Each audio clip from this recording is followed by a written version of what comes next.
Mm-hmm. Mm-hmm.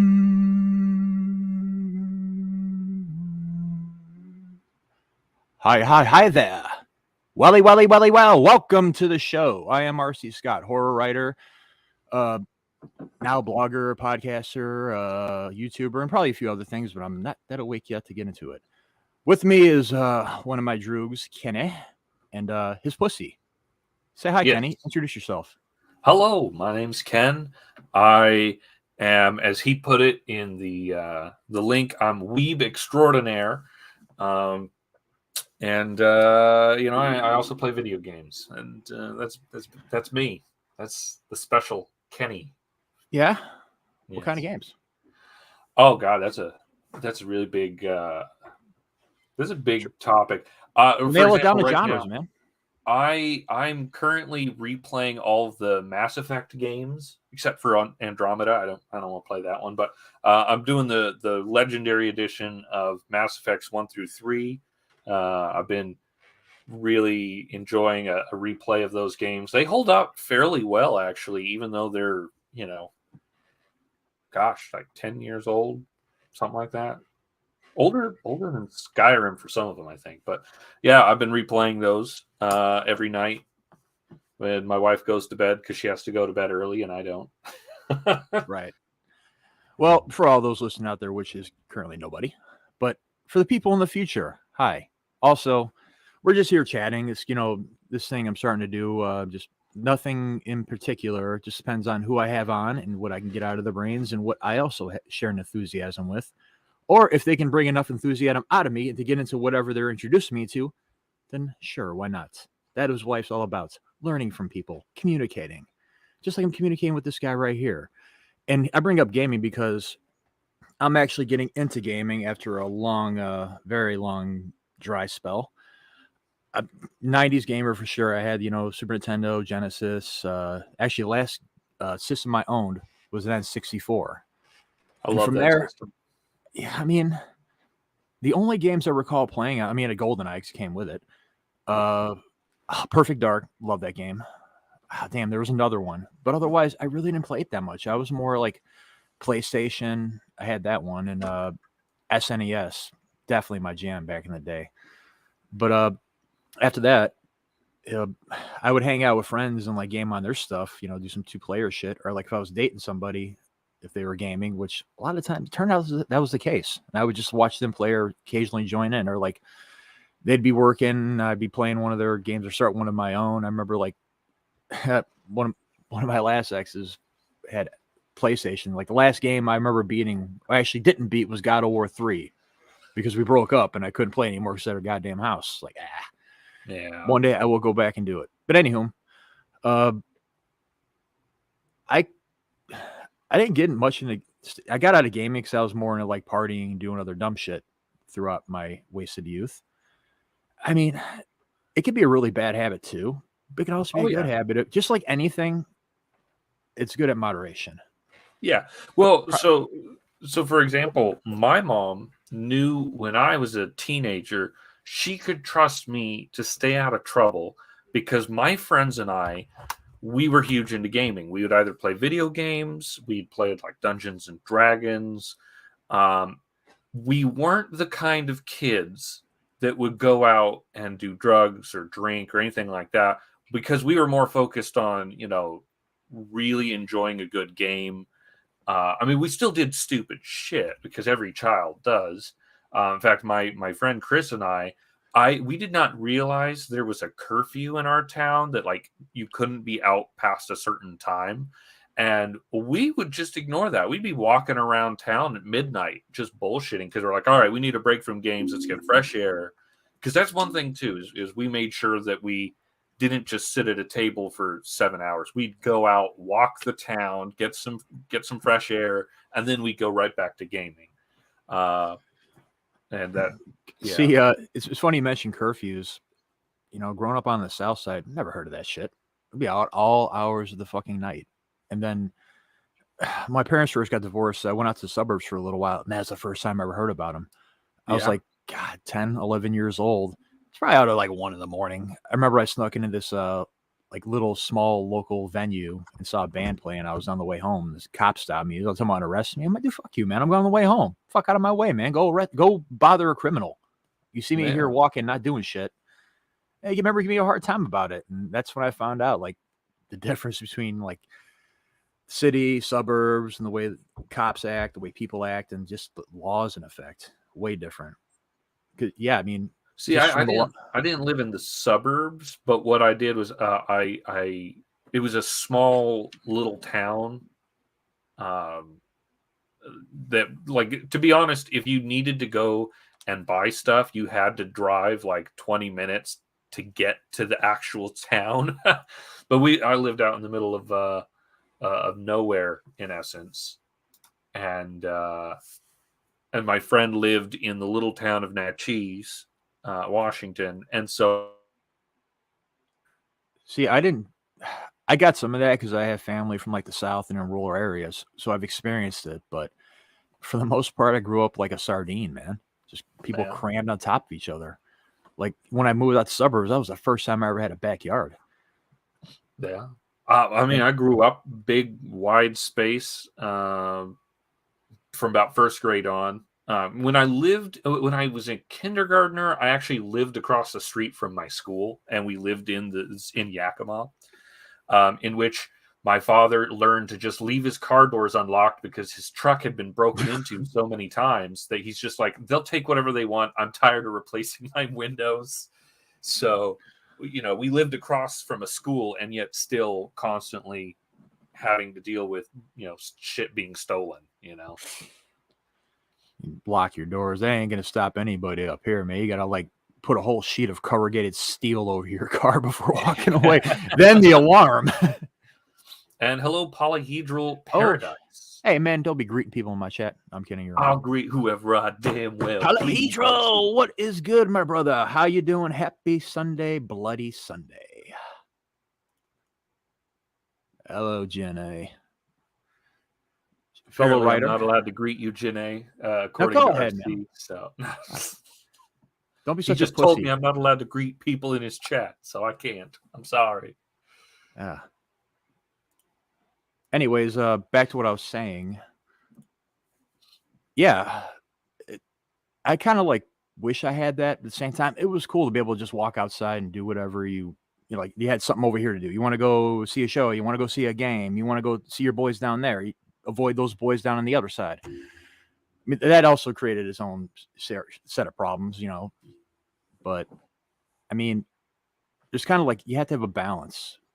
Know when to have like the isolation moments and when to like be around people and not too much to both.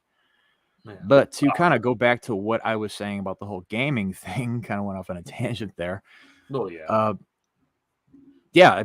Finally, I'm kind of, with this whole writing thing and with doing this YouTube, I'm kind of shifting energy into new different habits. It's definitely getting outside of my own head, which writing is why I fucking started to begin with. Yeah. See, as you know, I'm currently building a PC, which I finally got the final component in for my graphics card. Nice. It's the first time. Oh no shit! I've never tried building a PC, and yeah, it's like the newest system I've owned in decades. And I'm gonna have to learn to get really damn good real fast, and that's how my journey starts. Let's see how it goes. Well, since you talked about how you played a lot of Super Nintendo, things like that. On PC, I would recommend Shovel Knight because it is done in pixel art and has some of the hardcore gameplay that you would see in a lot of those old console games. Because I'll be honest, a lot of video games, if you look at them now compared to 30, 40 years ago, they're not as difficult. And the reason why is because a lot of old games were based around the fact that you couldn't save. And if you were in an arcade, they wanted you to put as many coins, as many quarters in there as possible. So, I was doing that. Yeah, I know. I was there, man. I was there before you were born. You know how much money I wasted on those goddamn machines, especially when they were like more prevalent. My God, back in like say early 90s, they're everywhere, especially around here. You've had what's that one over by Brookfield? It's a big ass one. I'll think about it later. But you had Wright's Barnyard in the suburbs. You had all the small little nook ones in the edges of the city. I can't believe I can't think of the name of this. It's like one of the biggest arcades in the country, and it's right in like the suburbs by the zoo. It'll come to me later when the stream's over, and I'll be pissed that I forgot it. But Polyhedral says that you should play some Dungeons and Dragons with him. I recommend it. I think Dungeons and Dragons is amazing. Yeah, who was going to teach me? But you know who could teach me? This lady right here, Sakotume. She found me. Thank you. Honestly, it's an easy game to learn. There's some special things you kind of have to get used to, and you do have to deal with the fact there's different editions. Right now, the big edition everyone works with is 5th edition. But I mean, it's a fairly basic system in the end. Yeah, it's funny. People say how easy it is to learn, but nobody wants to fucking teach me. And I met plenty of D&D people in my day. Every time I'm like, hey, can you guys want to show? And they just pretty much like close shoulders, push me out like, we get the fuck out of here, noob. You know what? That's funny because I actively, the people I play with right now are people I taught how to play. Like we got together and I taught them how to play it because I was like, they were interested, and I had a whole bunch of 4th edition books at the time. And ironically now, one of the people I taught how to play is our dungeon master, and he's running us through 5th edition. And that's awesome, man. If I didn't know the ugly truth about this, you're surrounding yourself with people that you taught. You taught them everything they know, but you didn't teach them everything you know. So you can just kick their asses and not have them know the whole time. I'm gonna be honest. Gabe, my current DM, I've actually, because he plays 5th edition now, and I play 4th. Originally played 4th. He's basically taught me how to recalibrate to 5th edition, and which has in turn actually made me a better player.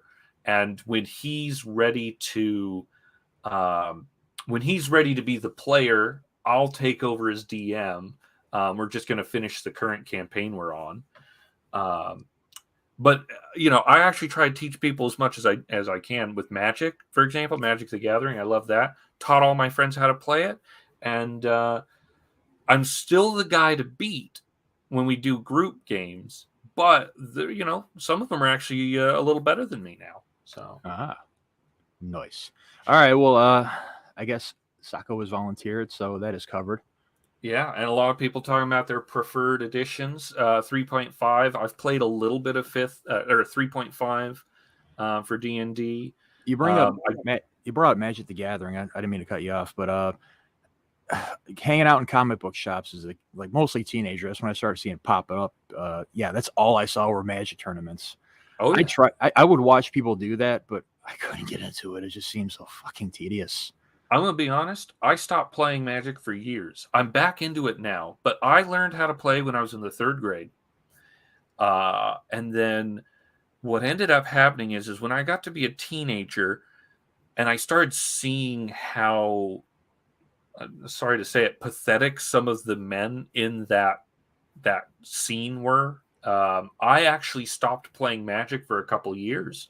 Because I was like, you know what? I don't want to grow up and be what my friends and I like to call the fat bastards, because they were huge dudes, horrible smell, but they knew everything about the game. They could tell you every card. I swear to God. You say I play such and such, they know exactly what you've played. You should have seen. I didn't want to be that. You should have seen. Oh, now that I remember, Galloping Ghost Arcade in Brookfield. You want to see toxic behavior, you should have been in the arcades back in the 90s. At least around here, where it's like you just get every insult in the fucking book was hurled around. And it's such a multicultural, mix-up. Oh, my God, fights were everywhere. And there was one arcade right by me as a kid. There was this long back alley where we just had fucking brawls, like straight Anchorman shit. Yeah. Luckily, never got arrested or permanently injured. But anyways, I got to say hello to my friend here. Gray! Yeah, say hello to some extra people. We got books by Adrian here asking who's these faceless dudes with the sexy voices. Yes. And trust me, I know my voice is sexy. I was going to ask you, has anybody ever said that? Sexy voice? Sexy voices. Kermit, maybe. Well, yes, I've heard a lot of Kermit. Mostly, what I hear though is, has anybody ever told you you would be great on radio? Like Me? working in a call center, I heard that all the goddamn time, and I still hear it now. And Polyhedral, yes, second edition D&D was great. I remember playing the Dragonlance campaign for second edition and really enjoying it. And Sako's correct. It is great. D&D is fantastic for storytellers. And in fact, a good portion of any writing I've ever done has been in preparation of Dungeons and Dragons campaigns. Well, now that I've lost all interest in the game whatsoever, I'm kidding. What I was going to say at the beginning, we were going to be joined by my friend and fellow Horror Writers Association member, Artie Dressler, but she's been called away for a family emergency. Something about, like, she lives down in Florida. I think, like, alligator mauled her grandmother or something like that. I'm not sure the specifics, but, old gator. I'm sure she's going to go away with some pieces missing. That, is what it is. It's what you get for living in a swamp of dinosaurs. Yeah, well, not only that, but you got to keep the golf club with you, because it's all in the hips. It's all in the hips, man. And you got to use that club to beat the alligators away. Well, I think you're in Florida. I would probably find something better than a golf club to hit a damn gator with. Well, for one thing, I wouldn't even be down there. I mean, Florida's not bad, but I've been there many times, all parts of the damn state, and it's hot. I mean, it's funny because, like, a few of my really good friends live down there, and it's just like, ugh, you guys need to come up here. I've been to Disneyland. I've been not Disneyland, Disney World, and all that. But anyways, it makes you wonder. I mean, when you're really old and you get mauled by an alligator, what's the point after that? Especially if, like, you're really fucked up. Like, oh yeah. Say, like, somebody, you got bitten in half by an alligator. Would you want to keep going? Would you want to be the half man? I mean, as long as I got my hands, I can still game. So yeah, I'd be okay with it. All right, fine. Both hands are gone. Oh, see, now I'm questioning whether I'd be around. So unless they came up with some really cool prosthetics, by that point. Do you see that happening anytime soon? I've actually seen some fairly interesting ones, but not super cool robot hands yet. No. Yeah, but I mean, you'd be able to grab things and play your game, but you still, like, your brain is going to know that you're not touching something. You're not getting that tactile experience. Doesn't that, like, wouldn't that leave some kind of, like, psychological damage? Oh yeah, no, I guarantee you get your hands bitten off by an alligator, you're gonna have some psychological damage. But I'm sure there's some therapists out there that would be happy to take my money about that.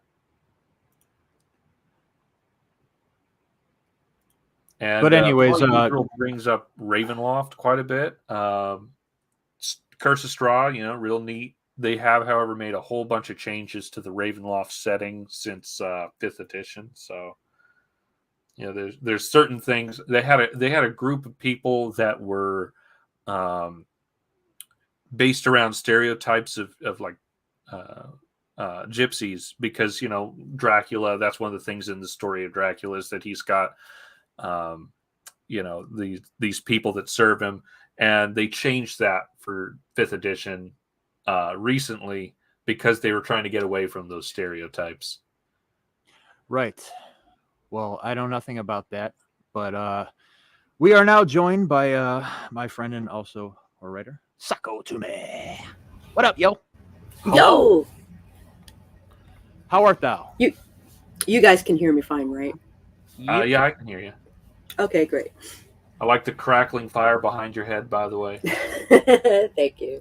I just have my wife's background behind me. Yeah, since Oh, this is her YouTube room. I forgot you look like that. Yeah. Well, I don't know how you do, because you're on my streams fairly regularly. I'm pretty sure you should know how I look. Do you think I'm sitting there staring at that small little face on my screen at the top of Twitch, man? Oh, I believe it. I'm sure you do. Yeah, if only I can focus it more, but I can't. Just can't get all that Well, beer now in you can there. see my handsome mug. I even pulled my hair back for this. Very hipster, bro. Very hipster. What is that Yeah, shirt, man? Gorillas. I got it Oh, at their most recent concert or their recent tour. yeah, I remember you showing pictures of that. Wasn't it like at a big ass arena show or whatever? Yeah, it's the Climate Pledge Arena in Seattle, and oh man, it was great. With the exception of my wife forgot the earplugs. She went and bought earplugs while I was at work, brought them in the house. I thought she left them in the car because as soon as I got off work, we drove straight to the concert. And about halfway down, it's been an hour since we left our house. I'm like, "Do you have those earplugs still?" She said, "Shit, I forgot them." So I got really blasted But during they didn't the have them at the venue?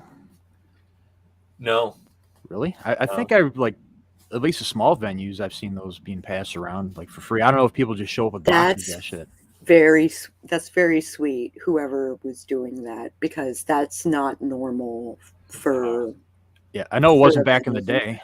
And I'm sorry, Sako, would you like to introduce yourself to the people out there who don't know who you are? Howdy, neighbors. I'm Sako Toomey, also known as Cass Voight. I write horror, and I'm a witch, and I'm a graphic designer, and sometimes I combine those three things. Like, I run a Mage the Ascension game on YouTube here.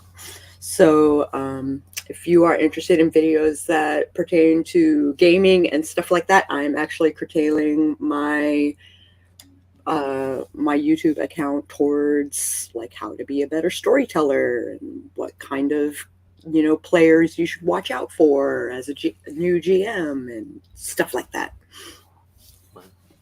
And Jenny. Gray says they live in the Seattle area. I live up in Whidbey Island, Oh, about 2 hours north of Seattle. It's really nice, Yeah, I with the met exception of the internet. The internet's a little spotty here, which sucks.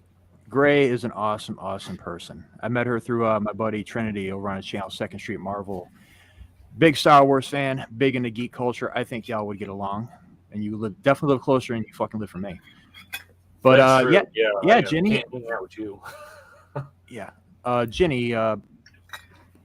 Okay, Kenny, would you know who Sako is if it wasn't for me? What was that? I didn't catch Would that. you know? Would you know Sako if it wasn't for me? I was just gonna. Oh no, not at all. I've caught some of your live streams that RC was on. In fact, you may have seen my name pop up in your chat, but indeed. yeah, It's nice I've to been have trying to supporters out support there. RC. He gets on my streams for Twitch a fair amount, so I felt I ought to support him too. It's just it's the right thing to do. Reciprocation. Yeah, exactly. Well, that's what the name of the game is. Support each other. Yeah. And it's cool, somebody from I met through the goth community and somebody I met through the writing community, and that's what's up. So, how was your weekend, Sako? I'm trying to remember it. I I should have been doing stuff. Like, I am a belly dancer, for instance, and there is a disco themed belly dance show that is going to be showing on Zoom in a couple of weeks. And so I have to record a video of me combining disco dance and belly dance. So I've been putting that off because it's cold as balls outside. You have to do it outside? There's nowhere in my house where I could do it. Jeez. Yeah, I know those belly dancing outfits. They're cold. They can be. Yeah. They can I be. remember when I spent 2 summers in Egypt when I was a kid, Nice. and I remember some of the belly dance outfits. It's like it's a good thing it's hot as hell in here, because that if it was cold, I wouldn't want that outfit. Not at all. Exactly. So I do something kind of folkloric. So I wear a lot more than the average Egyptian belly dancer. No, that's fair. Yeah. because it's January and, Not in Egypt. Not well. No, it's still January in Egypt. It's just not cold there. There's a difference. One It's not like second. I I got to give a shout out to this guy, Snowdub. Thank you for showing up, man. I've been knowing this guy for a long time now. He has an awesome channel, Snowdub Music and Entertainment. I want to get his ass on here one day. We need to geek out about horror. Whenever you're ready, man, or your channel, I'm up for either one, man. And yeah, he was on a stream earlier, man. Glad I got to catch him before I got started. Nice. Mama Ward. Hi, Mama Ward. One of my wise women. One of the first three. So, Egypt, huh? What are we doing there? My father lived there. Now he lives in South Africa. He was selling old American equipment to the Egyptian army. So he's a civilian contractor for the U.S. in essence. And when he lived there, he had me and my brothers go visit him. And then the first summer I went, we went with my uncle. And one of my brothers decided to stay there. So he lived in Egypt for like a year and a half or something like that. But what's funny is when we came back, my uncle lost his foot. When we were in Egypt, like a screw in his ankle, because his ankle had been broken, like came loose or something, and it caused an infection. No. So when he came back, we left Egypt earlier than expected because he needed to get to the U.S. for surgery. And by then, took his leg because he also was diabetic. Oh no! Yeah, but you mentioned your dad having a shop in Egypt. For a second, I'm just imagining some one of those corner bazaars where he's like selling like fucking monkey paws or something weird like that.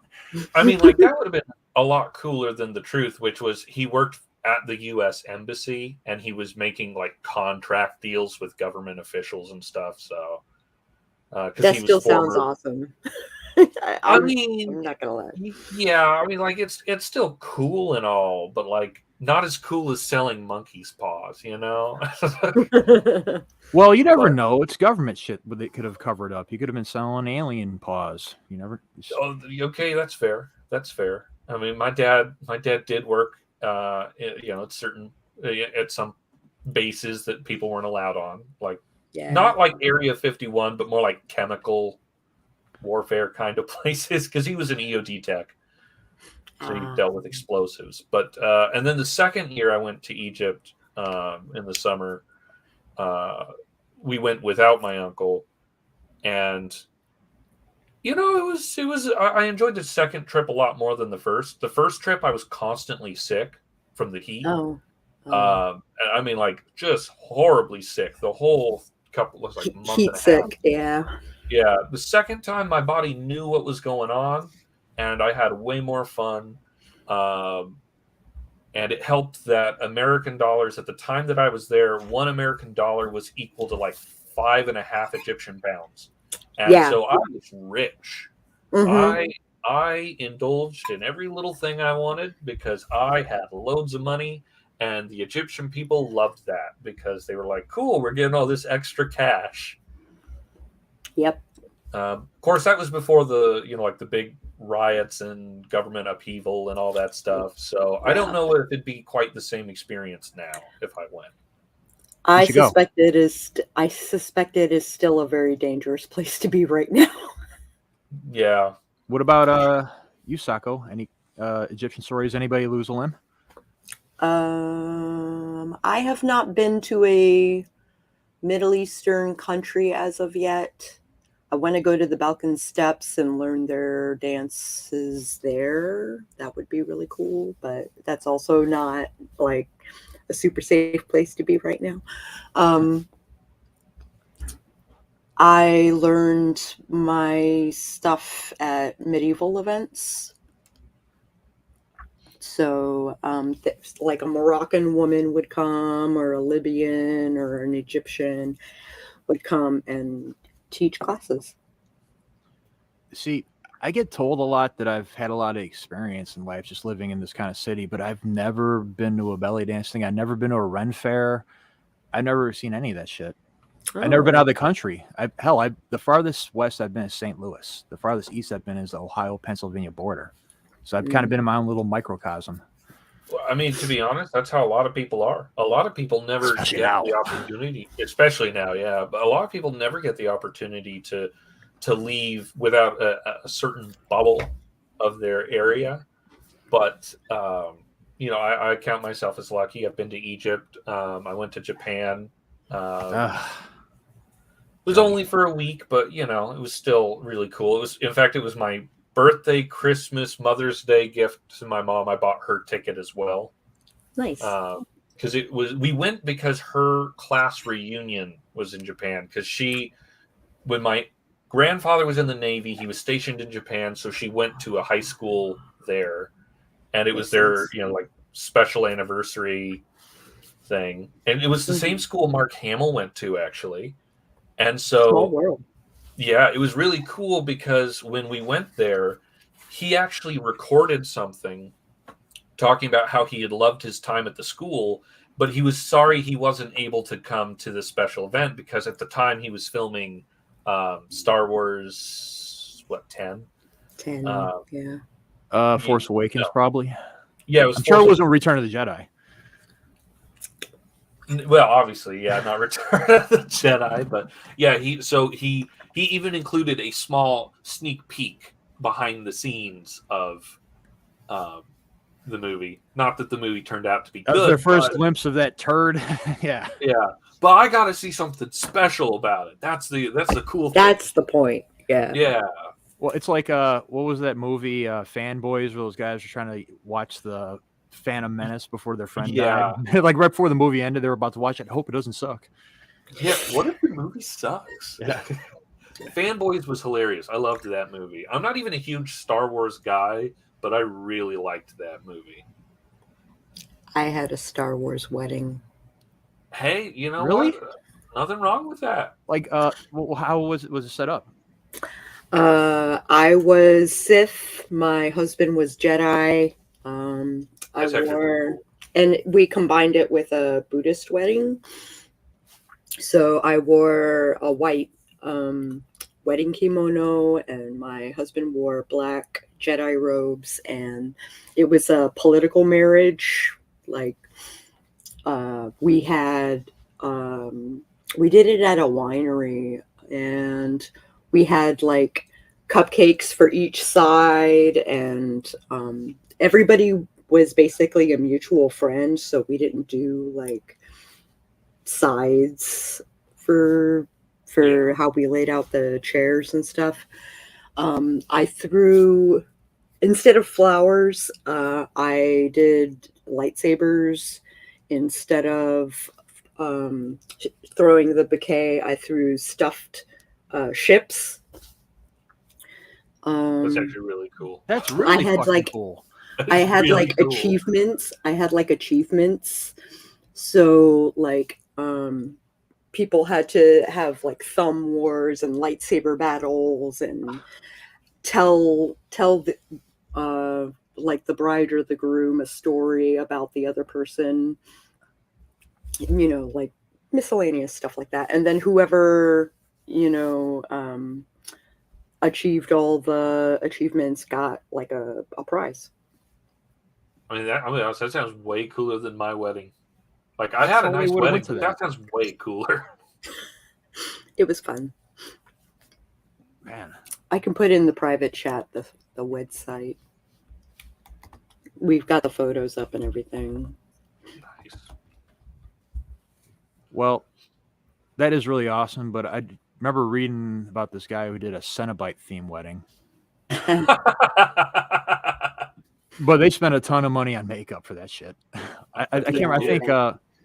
I think if I'm not mistaken, she dressed up as like Flay Julia with the wrappings around and the dress on, and I think he was like a Pinhead or whatever. But yeah, yikes!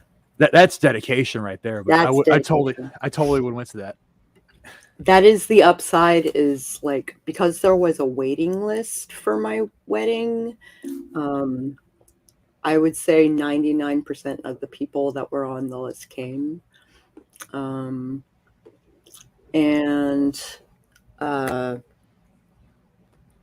everybody cosplayed except for his family. So that's 200 people that cosplayed Star Wars and got super drunk on wine. It was a good time. You know, my wife and I, we purposely wanted a small wedding. My wife is Latina, and so big Mexican A small family. wedding is like super hard to do. It's so hard to do. In fact, I've been with my you. mother-in-law was trying to invite the neighbors of my grandmother-in-law, not even friends, just neighbors. So what we did was we fibbed a little bit.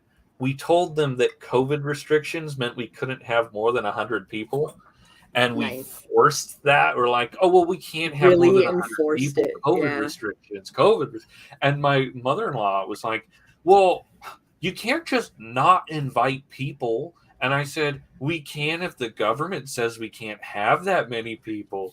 And like, she was getting a little perturbed. She was like, you're marrying into a Mexican family and we have these traditions. I'm like, I'm sorry, but it's where 100 people's the max. And it wouldn't be fair for you guys to have all the invitees. I need 50. She gets 50. It's fair. Exactly. That's what we did too.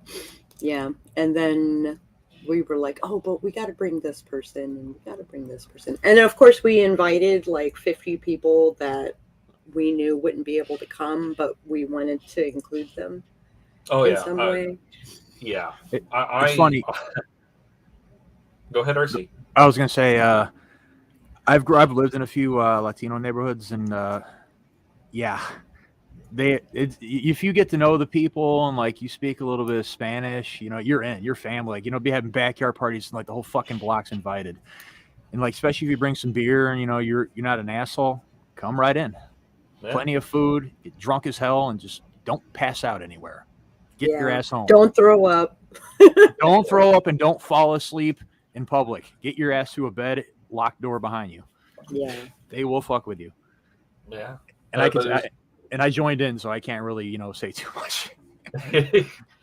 We had just 100 people, and we did invite people I knew wouldn't show. For example, my sister. I did not want my sister to show up. If I'm going to be honest, I was like, I don't want her to show up. But I had to invite her because I didn't want my nieces and nephews to think I didn't invite them. Because I would have loved them to visit.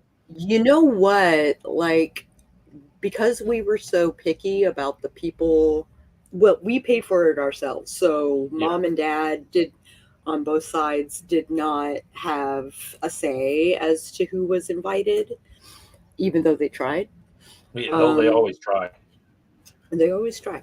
I did send invites to the people that I cared about, but there were a lot of people who were omitted.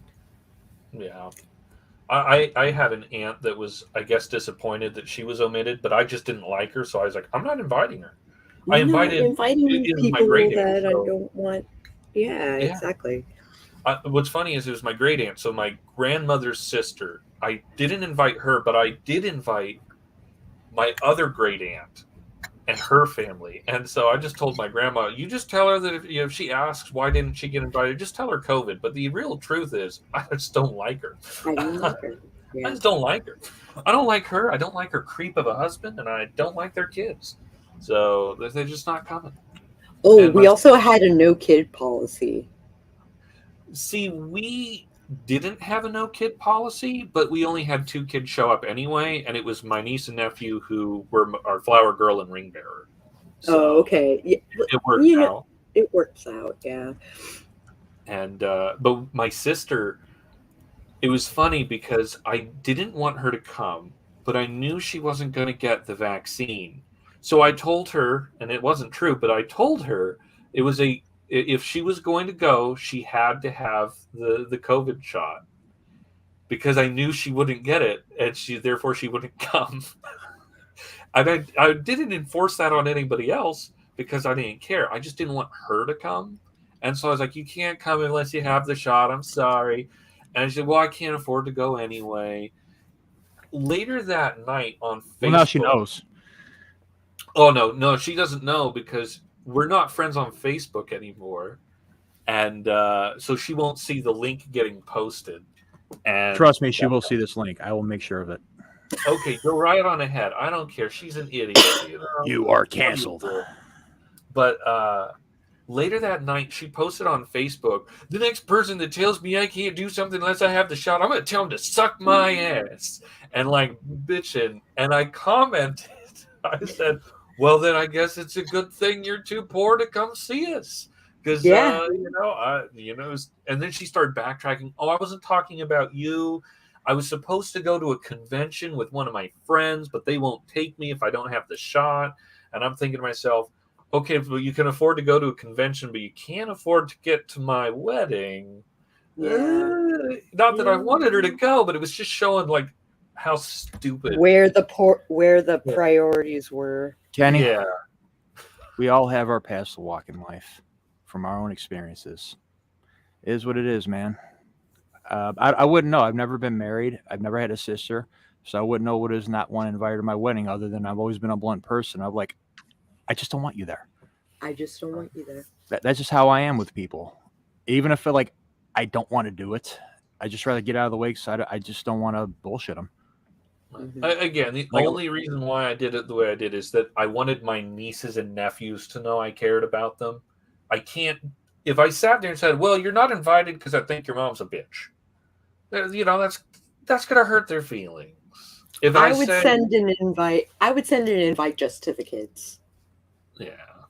That's what I would do. Well, anyways, you getting any writing done this weekend, Sacco?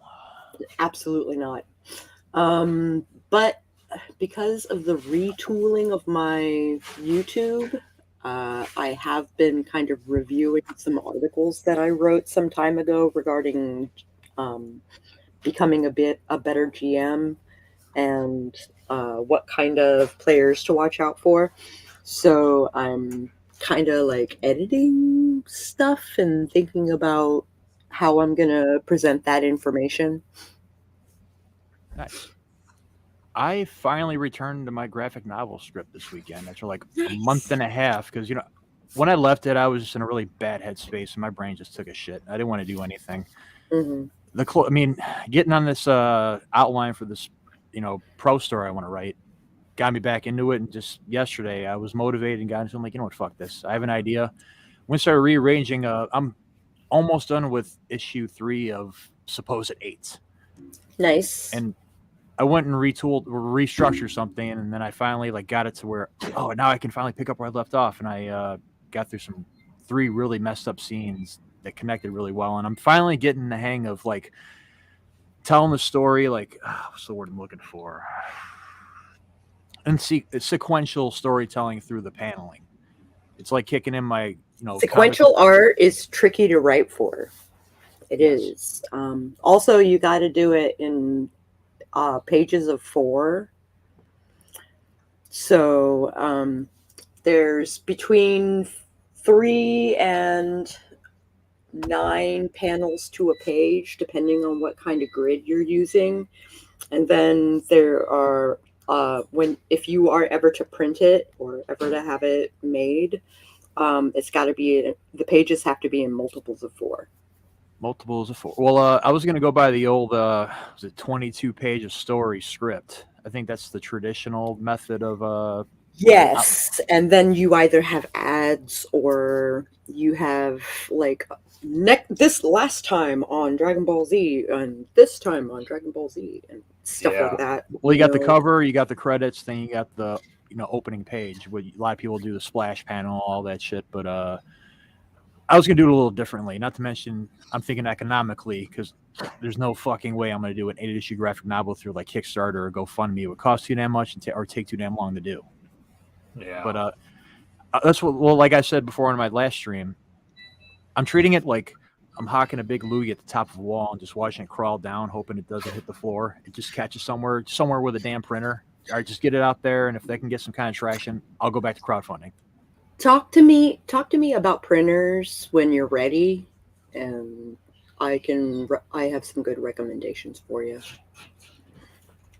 Hello there, Marissa. Hello. Local friend from here. Well, up in the downtown area, but still local. But yeah, that's what I'm doing right now. I got a couple of scenes written out. I'm going to keep going on that, kind of alternate between the graphic novel script and what the hell I'm doing with this one story, and just kind of keep me sharp. Don't want to get too embedded in one style. You know, keep fluid, I guess. Nice. But I'm like teaching myself how to do it while doing it. That's just how I do shit. Like I read the Denny O'Neil DC Guide to Writing Comics. Actually, I talked to Chuck Dixon because I knew him through mutual friends, and he sent me a bunch of his old scripts from like, goddamn, Batman was one of them, Teenage Mutant Ninja Turtles. I'm kind of like studying those because they're kind of different. You got one that's more of just like the broad strokes with the plot with dialogue, and the rest one he just goes into full descript on every panel. So I'm kind of like trying to get a good mixture of both in there. Mm. Hi, Richard. Uh-oh. We have a dick in the chat. What is up, brother? Thanks for making it. What is it over there in England? About 7 o'clock? Give or take. Yes. Where's RC's beautiful face? I don't know. It's at the top left. It's not the skull. 6:45 in the bloody fucking evening. God. Wait.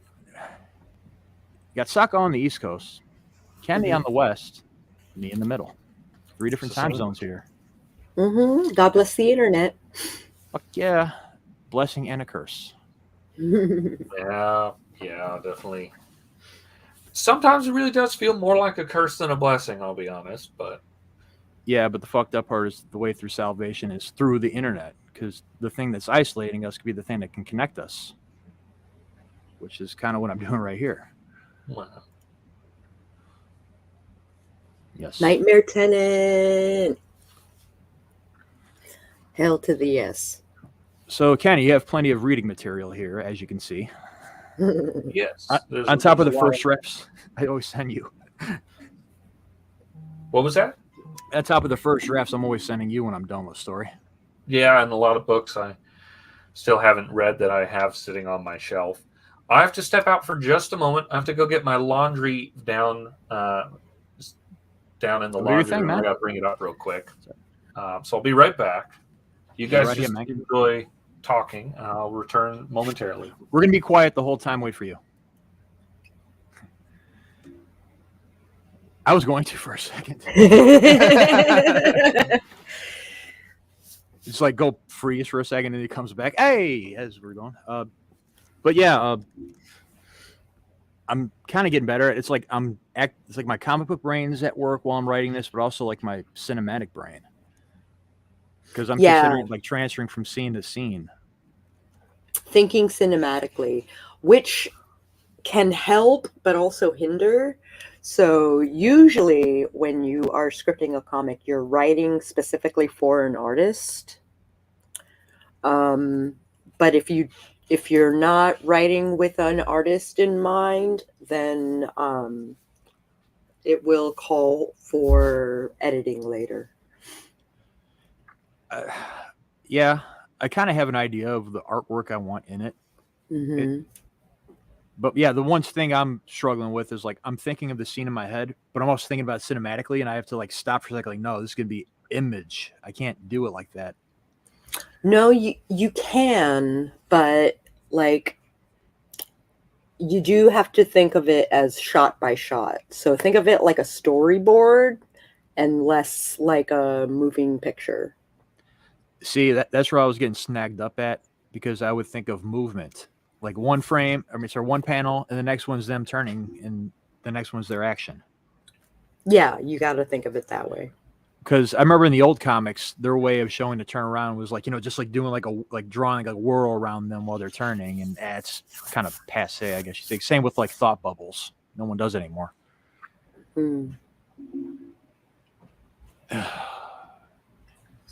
So, how awake are you at noon? Who? Me? Yeah. I've been awake since 9, so 9 Eastern, so I guess 8 for for you. So it was not about me being asleep. As far as being here when the thing started, it was that I had like Zoom calls to be on. Oh no, I wasn't saying you, but I'm definitely kind of out of it. I stayed up watching movies till about 3:00. Went to bed probably about 3:30 ish. Bam, wide awake at about 8:00, 7:30. Just brain booted up. My body's still dead, and I'm just like, oh god, we need to get on the right page here, brain. But yeah, I had some coffee, and I'm kind of getting there. I'm like my 9 a.m. self right now. They usually see on Thursdays. But I'm awards editing. It's freezing. That sucks. So your internet is being spotty, probably. What kind of internet you guys have? I was thinking we don't have fiber on here. We do, but it's AT&T and it's shit. But what do you guys go with? I have Verizon Fios. Xfinity. That's pretty much one of the only options on the island where I live.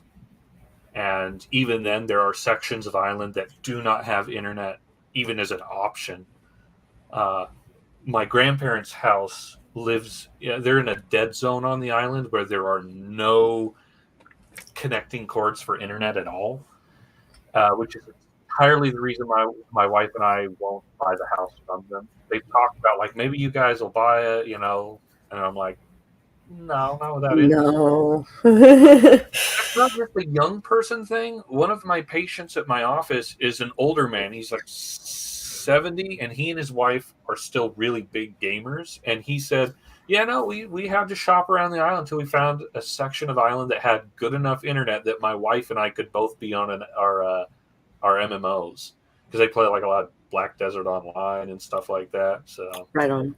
So I like to throw that in their face when my grandma's like, well, young people these days. Like, it's not just young people. Not just young people. I know a couple of, I'm second generation dork. So I learned like gaming and stuff like that from my parents who met playing D&D.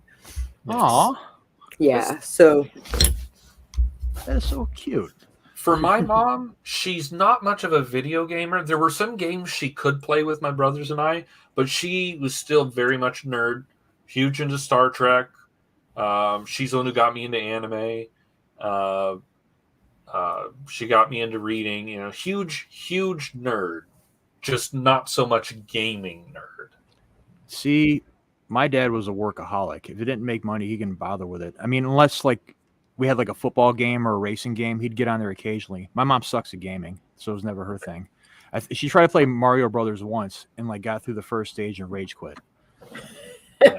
I think she like jumped down one of the pits or whatever, and I was like, all right, fuck this, done. I'll watch you guys My mom play. loved Mario Party. We had that for the Nintendo 64. Since we talked about 64s earlier, and she played that Mario Parties 1 through 3. And I'm second generation nerd, or dork, as you put it.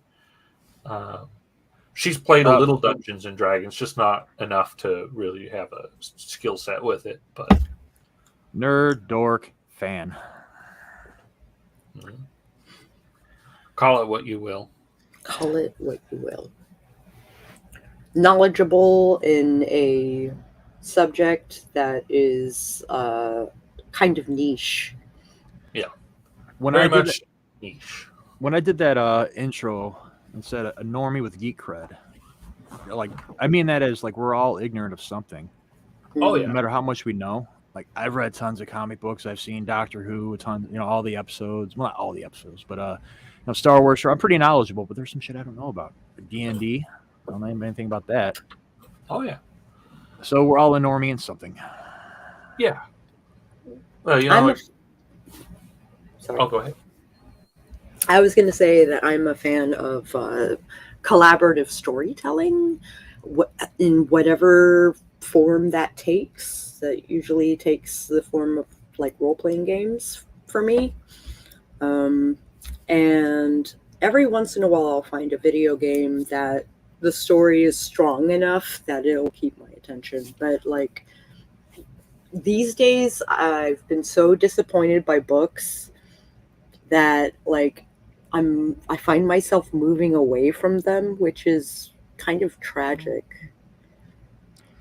Yeah, I can get it's there's definitely an embrace of mediocrity there, but with collaborative storytelling, I've never done it before. I've always considered it 'cause, I always want to see what other people's ideas. I get a creative pull, like an office or some shit, but no, it's just always been me. I've been interested, but yeah, no takers. Maybe if I got into like more of the role playing stuff, but who knows? But anyways, can't even to cut you off, but go ahead. I noticed that. I was like, oh, okay. Well, I'm trying to find some kind of like here because I don't want us talking over each other because reclaiming my time. Was that? I mean, meet you again? Okay. I will say this: when it comes to Dungeons and Dragons, it is sometimes difficult to get the story. Like people who want to play as characters and tell a story, and other people just want to kill things. Yeah. So that is the thing about there has to be a point to the game. I like story. Like that's my bread and butter. But like I can appreciate a good old hack and slash. I've found when people first start out, they tend to be murder hobos. Mm-hmm. And I've got that with my current campaign that I'm a character in. One of the guys who's playing, it was the first time he ever played Dungeons and Dragons, and so he has been the most annoying murder hobo I've ever dealt with. What's this to term? The point where, what was that, RC? Murder hobo. What's this term? I've never heard it before. So the term murder hobo is because there are people that just go from town to town and they kill things. A ravager. Not quite the same. Okay. Go ahead, Sako. No, I would define a murder hobo as a someone who will kill anything at the drop of a hat. Like, yeah, I want this thing. They look at me funny, therefore let's fight and murder and loot. And so like a cowboy. Yeah, kind of like a cowboy. He looked at me funny, so I stabbed him. Yeah, Billy the Kid. Yeah, I got it. And so he has been difficult, but we know that it's his first time, so I've given him some leeway. But I swear to God, if I play another campaign with him and he does the same thing, I'll kill him myself. My character in this game has multiple times tried to kill him because he's flip-flopped on being on the right side or not. That's what I used to do in games, so I can't really tell you. Like, I'd be like a fistful of dollars, just play both sides and turn against both sides at the end and try to get out of there with my life and as much loot as possible. Mm-hmm. Yeah. But, back in my angrier days. But yeah, everyone starts out like a murder hobo, and eventually the storytelling gets brought in and characters get made, and then it gets to be fun. I actually decided which game I'm going to start with as my solo game. Did I tell you about that, Kenny? No, you haven't. Which game? Well, when I get this PC going, I'm going to have 1 or 2 games that I play with friends on the side and just to do shit with people. And one I'm going to do on my own. Elden Ring. Okay. Yeah, if you want to start with Elden Ring as your solo game, I won't stop you. Well, I know it's supposed to be extremely hard. Games. I'm the kind of guy that likes to just bash myself against the rocks till I get stronger. So I start with a really hard game and just build myself up. Yeah. I would say if you want to do that, maybe try playing some of the earlier From Software games first, because some of them are hard to go back to. So like if you play Elden Ring, if you want to go try and play like Dark Souls 1, much slower combat. And they do magic quite differently. There's not really a jump, things like that. And their ongoing joke is that Miyazaki, not Hayao Miyazaki, but Miyazaki from Software, will never let us jump again, because since he added a jump button to Elden Ring, a lot of people found ways to like circumvent entire sections of game. Where Yeah, in past games you kind of had to go through the way it was meant to be played. so Right. it isn't detrimental to jump like that. You lose up on all that XP and shit like that. It kind of depends. You miss out on items and souls, or whatever the hell they call them in Elden Ring. They're not souls; they're like echoes or something like that. But I've heard of Dark Souls before, and another notoriously hard game. I didn't know that was by the same company. yeah, so Not just that, it's part of the same narrative. Like Elden Ring is not part of the same narrative. It's same style of gameplay. Elden Ring is its own universe. In fact, they worked with George R.R. Martin to build that world. Damn. Instead of working on his next book. Well, he's never going to finish that book. Winds of Winter will never come out. That man will die before that book finishes. But Elden Ring, it's the same style of combat in a way, but it is its own world. It is unconnected. Just like Bloodborne is not connected to Dark Souls.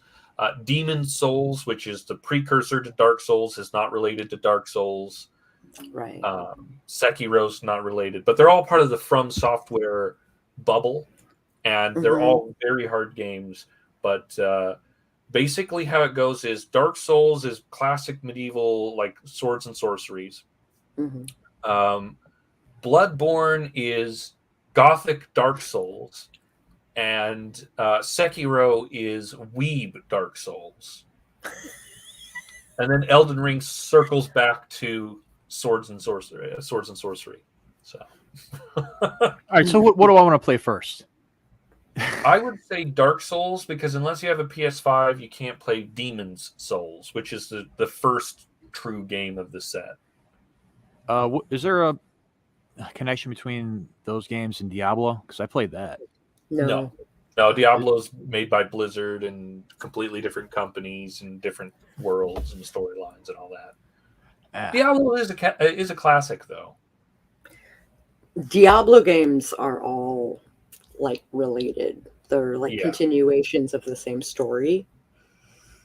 So, like, you didn't have to play Diablo 1 to play Diablo 2, but like it was you got to kind of like understand the world a little better, and they had recurring characters and stuff like that. Yeah. With Dark Souls, they're 1, 2, and 3 are separate in a way, but they're continuing. It's something about like cycles. So there are things that will connect them, but they are largely able to be played separately. Right. I kind of now understand what it's like when I'm trying to explain anime to a friend of mine who's not into it. They just kind of feel overwhelmed. I get that.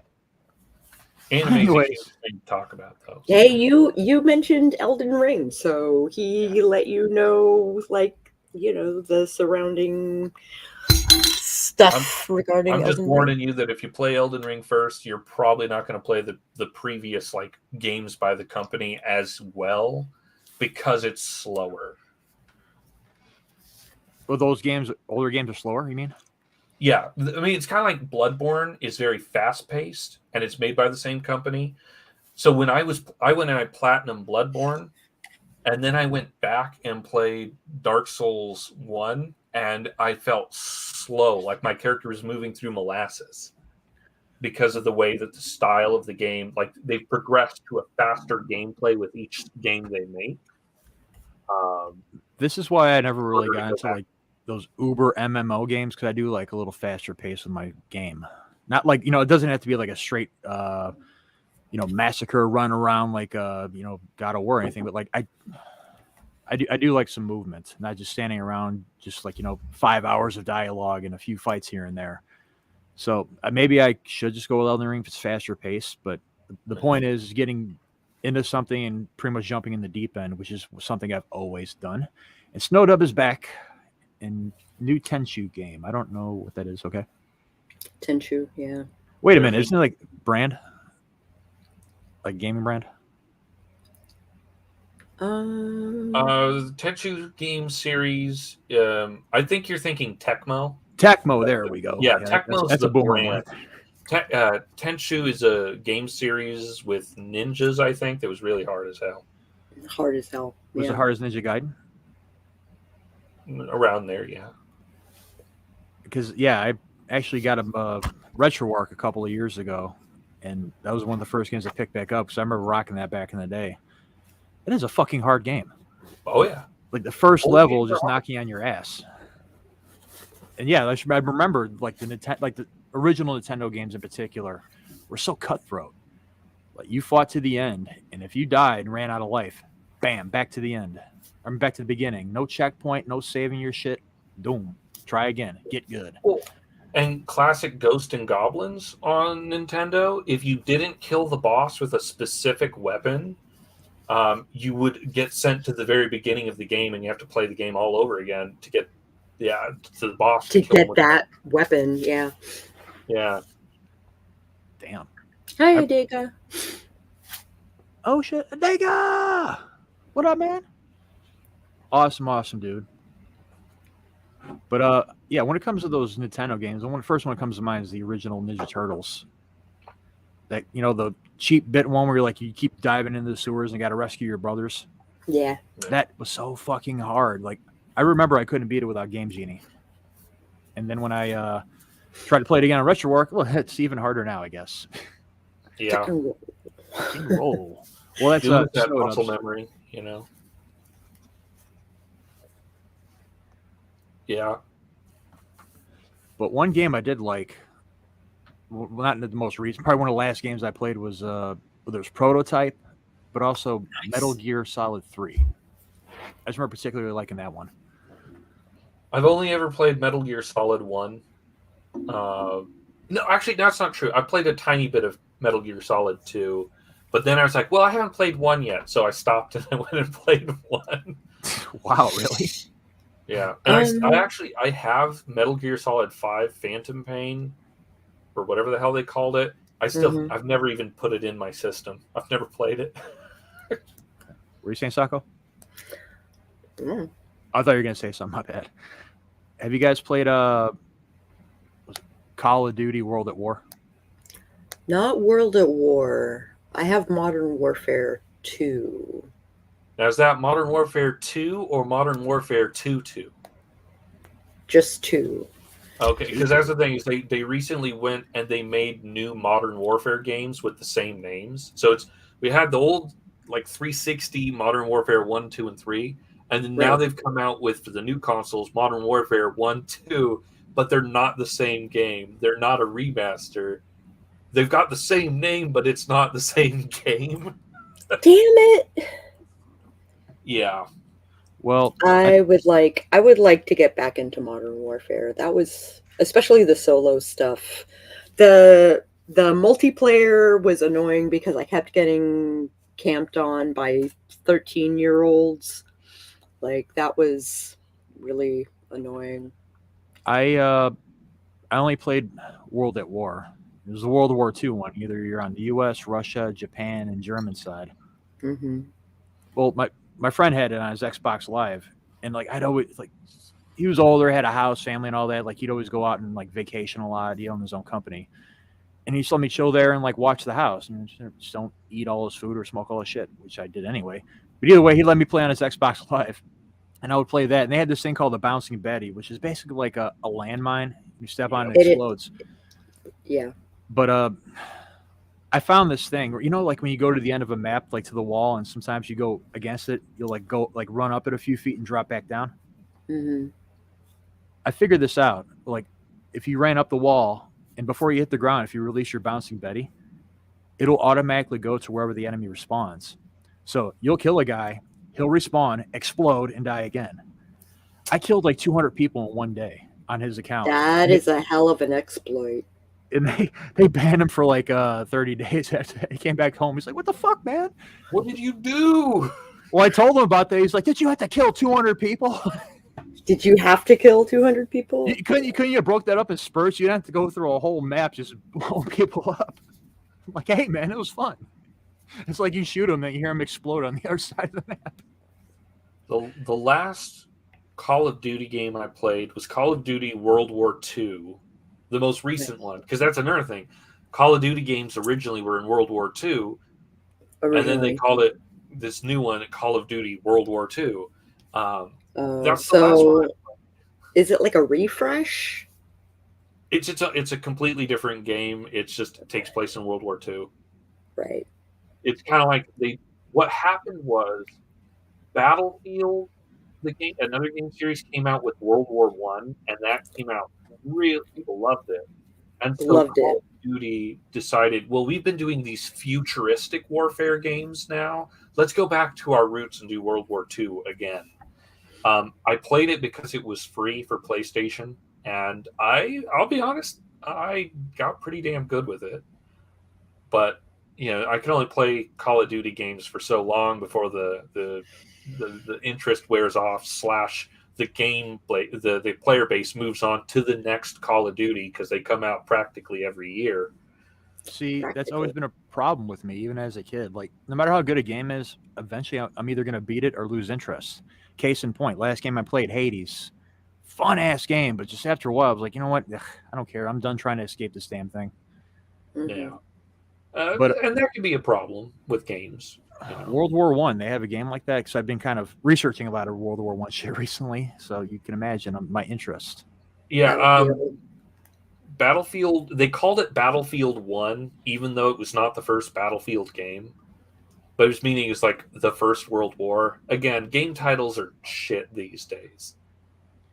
But see, I've never played many war games like that, but just everything I read from World War One, that could make for one messed up game, just with the weapons and the environment, especially on the Eastern Front, like the Northern Frozen section.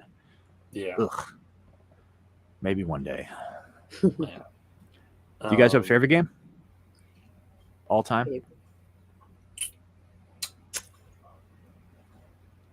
I really like Last of Us. I played 300 hours of Borderlands and 250 of Left 4 Dead 1 and 2, and because the multiplayer aspect, keeps it fresh. Yeah. Oh man, I don't know if I have a favorite game, but I can say this: Dead by Daylight, which is what I typically stream. I was going to bring that up next. I have 458 hours on PC. I used to play it on PlayStation 4 before I started playing it on PC, so I probably have more like 500 to 600 hours on it. Mm-hmm. I don't know if I'd say it's my favorite game, so much as it's a game I enjoy that gets a lot of interaction on Twitch. Mm-hmm.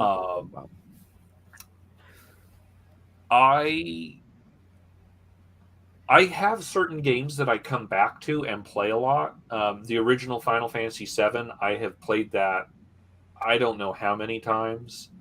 The original 3 Spyro games are, particularly 2 and 3, are still near and dear to my heart. I don't know if I could say any of these are my favorite game of all time, because I'm still finding more and more games that I really enjoy, and then there's other games that I just find myself coming back to and playing again, All-time favorite? Well, obviously, since I'm out of practice, I go back to the classics. When it comes to the older ones, Contra 3 for Super Nintendo. It's because I just loved my mad dash of bullets, and like you'd be unlimited ammo unless you got hit. So you got really good at not getting hit, and you just keep unloading your heat seeker or laser or whatever. So that was always a fun ass game, especially 2-player. Recent games, Prototype. That was probably the last one I played that I just loved the shit out of. I love Prototype too. Yeah. Second one was cool, but that first one, Alex Murphy. No, I mean, in general, like the series, I'm a big fan. So, I would love your opinion about the Venom movie. Have you seen it or seen trailers for it or anything like that? You talking about the newest ones with Tom Hardy or whatever with Let There Be Carnage? See, I never read a lot of the solo Venom comics from when he left New York and went to California. I was familiar with it, but I mean, it was all right. I think the first one could have been better if they just would have let it been rated R and let him raise hell, because that was Venom, and then have Carnage in there. It should have been super R. But I liked the second one more than the first one. It could have been better, but I dug more of it than I didn't. I was more so talking about the effects and the implementation of the Venom powers and stuff like that. It was basically Prototype the movie. Yeah, I was going to say, my bad. I was going to say that, yeah, it kind of reminded me of Carnage because he can, like, absorb people. He can make his arms into, like, blades and shit. You basically were Carnage. Yeah. That you know what? Since we didn't have a Carnage game, I took it for what it is and loved it. Other than Maximum Carnage, which is also another hard fucking game. Yeah. Penumbra brings up that Cloud annoyed them and Tifa deserved better.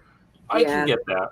I think Cloud as a character in Final Fantasy VII, at the end of the game, he was where he needed to be, but then when they kept on telling the story with like Advent Children and all that, they went and they made it, and Kingdom Hearts, they went and they made him a whiny little bitch. And now you can even see differences in the art styles of the character Cloud thanks to Kingdom Hearts. Cool. Hello. All right, let me try this out real fast.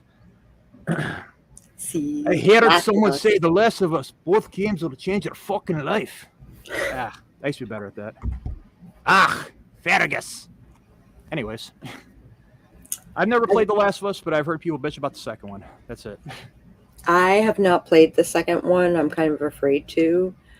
But I would like a remaster yet again of Last of Us 1. So well, they're doing that, so you'll have it soon. If they haven't released it already, which I think they have, they might have. Yeah. They call it Part 1. Yeah, for the PS5. That would be super rad. I really liked the Quantic games, like Beyond Two Souls and oh yeah. I know who you're talking about. Beyond Two Souls. Being Human with the robots. Yeah. Heavy Rain. Yeah. You know, since I have you two on here. Do you guys remember the first time you got into anime? Yes. Sako, go first. So I'm named for my grandmother. It's technically short for Fusiko. And she would send Japanese animation to us from Japan, from Guam, with no subtitles.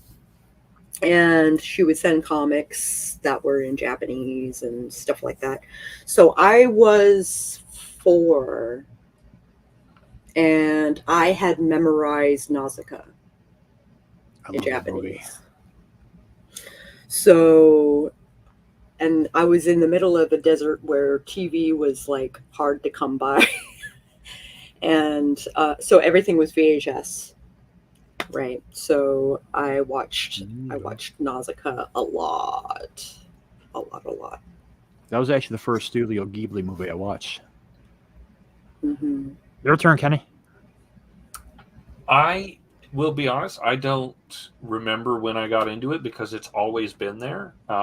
As I'd mentioned earlier, my mom loved anime when she was a girl. She lived in Japan for a while, so she watched. In Japan, she's like, I didn't understand most of what was said because I was just watching Japanese TV, so it wasn't like there were subtitles, but she loved Speed Racer, was brought up by Adega there in the chat. She loved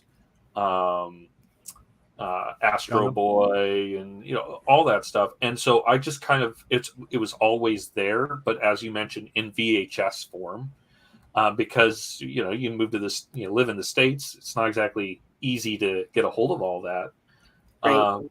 And my mom, when I was in the 3rd grade, she started working at Hollywood Video. Oh, sweet. And so I had access to movies, and that's why I'm a huge film buff as well.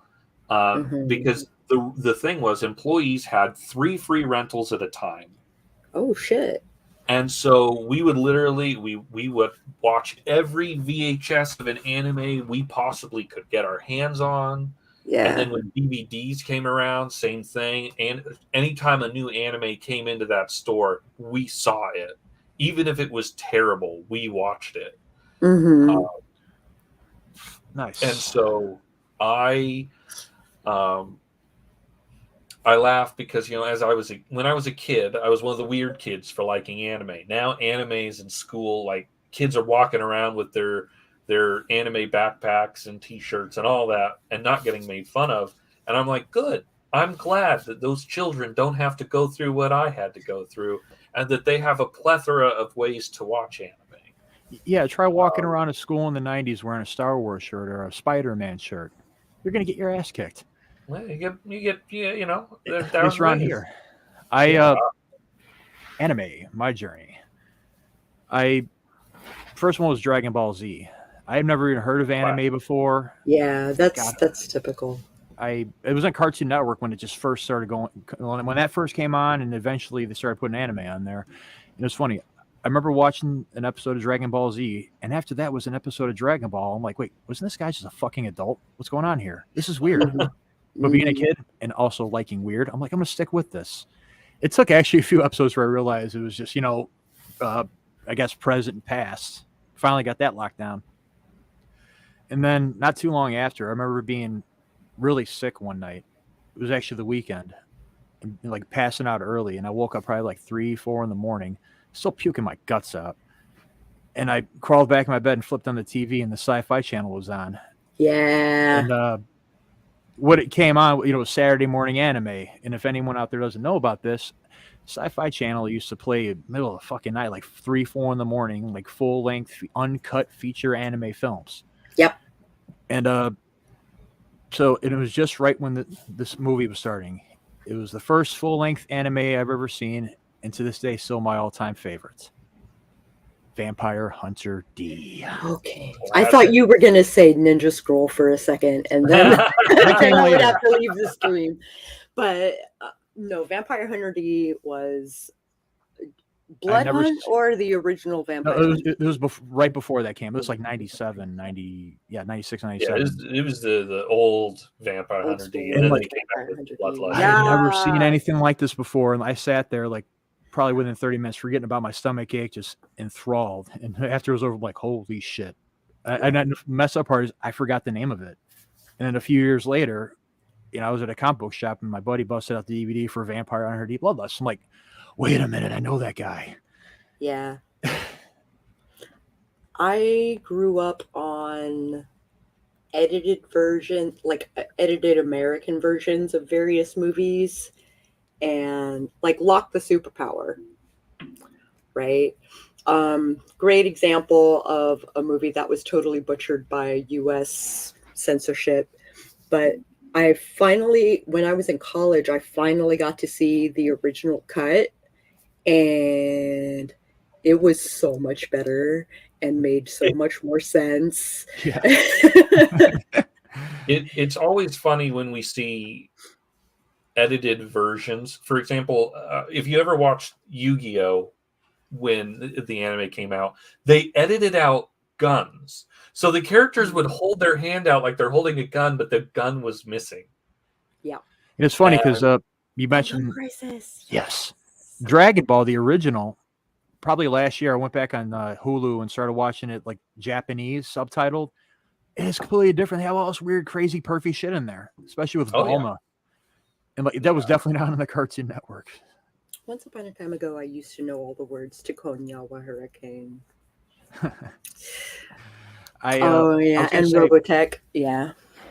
I was going to say, when it comes to like finding movies, like I remember searching for years through all the back alley shithole video stores for one movie uncut in its entirety. And just a couple of years ago, I finally found it on YouTube, and I kind of regret watching it because as funny and weird as it was also ridiculous. Have you ever heard of Uratsuku Doji, Legend of the Overfiend? Yes. That movie's I've so heard of it. fucking- I Oh have my not God. watched it, but that's by choice. I'm familiar with the concept. Yes, I'll never look at tentacles the same way again. And it's funny because I found out that White Zombie borrowed a couple of samples from that movie on their first album. Yep. It's funny, like watching older movies and older stuff like that, and be like, wait a minute, that's a White Zombie sample. That's a Rob Zombie sample. But yeah, Ninja Scroll Akira, which I can't even watch anymore after reading the manga. Yeah, no kidding. That was basically like a truncated There's a lot mess. of time where the manga is vastly different. And you know what? If you're lucky, they go and they remake it following the manga. That's what they did with Full Metal Alchemist. Yeah. When the first series came out, They the manga wasn't done.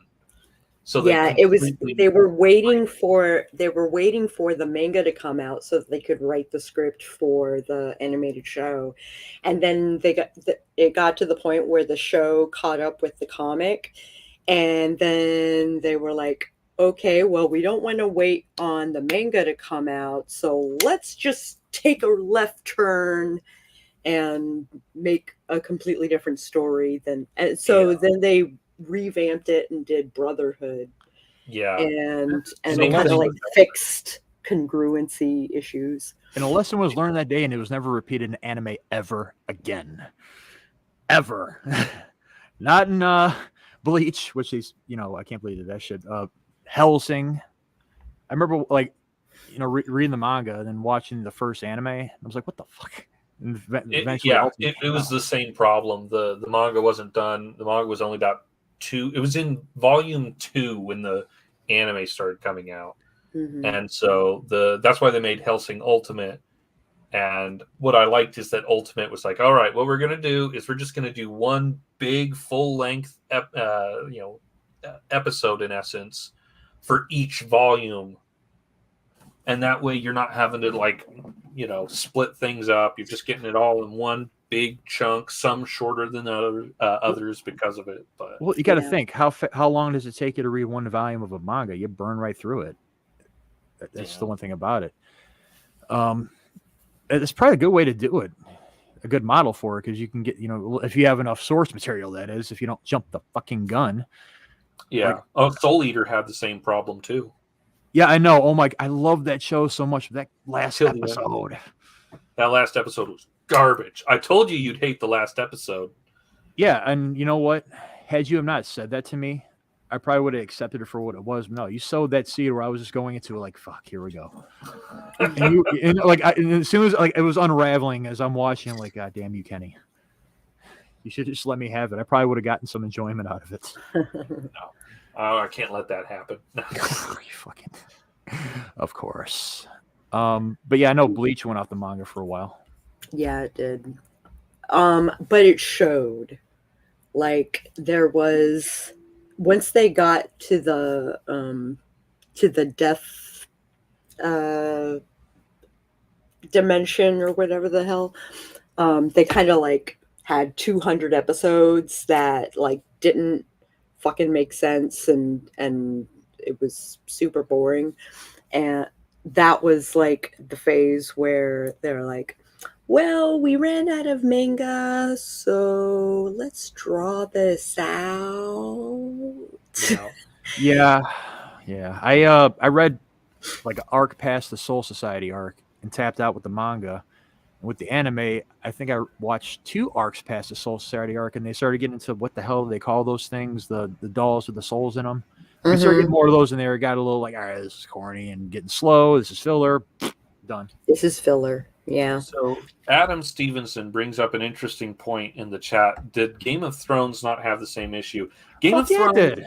So, okay, Game of Thrones had that issue, but part of it was when George R.R. Martin, he told the showrunners, hey, if I die before the series ends, before I finish the books, this is more or less how I want it to end.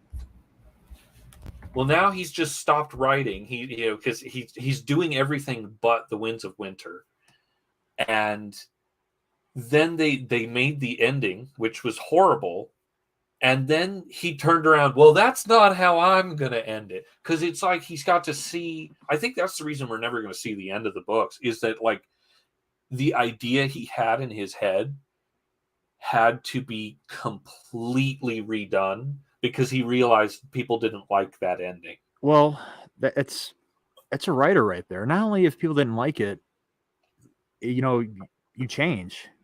And I've noticed that when I go back and look at old works, like especially when I just got done revising Skin Auction. I wrote that a year and a half ago, and like I thought it was top notch. No, it sucked, and it just even the ending, I changed that up a little bit.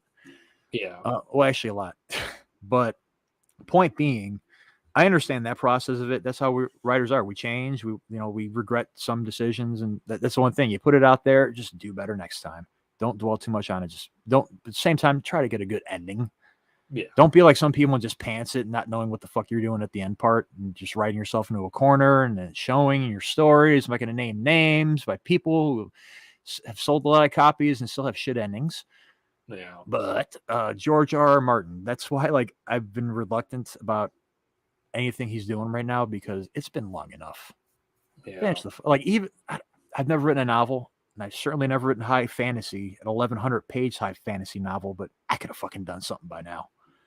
Won't say it'll be good or competent, but Jesus Christ, I'm not gonna. Well, it doesn't really matter. He's gonna hear this, but come on, man. I think he just either got scared or got tired. He is up there. He's already made all the money he could ever need before he dies. He's like, why do I care? I've got what I need out of this. If I fucking had a book series, I'd want to finish it, but I wouldn't rush it like Stephen King did with The Dark Tower. But it's been long enough. Or at least get a ghostwriter. You have the money. Yeah. But I think a lot of people like to say, like, it doesn't make sense why Daenerys went all crazy at the end. And it's like, actually, if you really pay attention, because I rewatched the series with Adrian because she had never watched it. And you can really see moments where it's like, okay, no, Daenerys has a little bit of madness in her head. Like when she was at Qarth or however it's pronounced. And then she tells them, if you don't let me in your city, I'm going to come back and kill every single one of you. And they're like, okay, well, we don't believe you. And she didn't, because that one guy let her in. But the point is she was showing a sign of like an evil streak right there. If you don't let me in, I'm going to come back and murder you. After how long of not showing that, dude? If you want to defend that shit all you want to, go right ahead. But fuck that. You can just tell like somebody in the writing room they all just farted at once. Like, oh, let's make her evil. Let's have her burn down the city. Well, they should have started that. Like, they should have shown that like at least a season or two before, like kind of like the disintegration. It's kind of like The Shining. Jack was crazy at the beginning of that movie. In the novel, he had his problems, but you see the unraveling through the story. It just kind of shows a sign of laziness. I definitely agree they didn't keep up on it enough.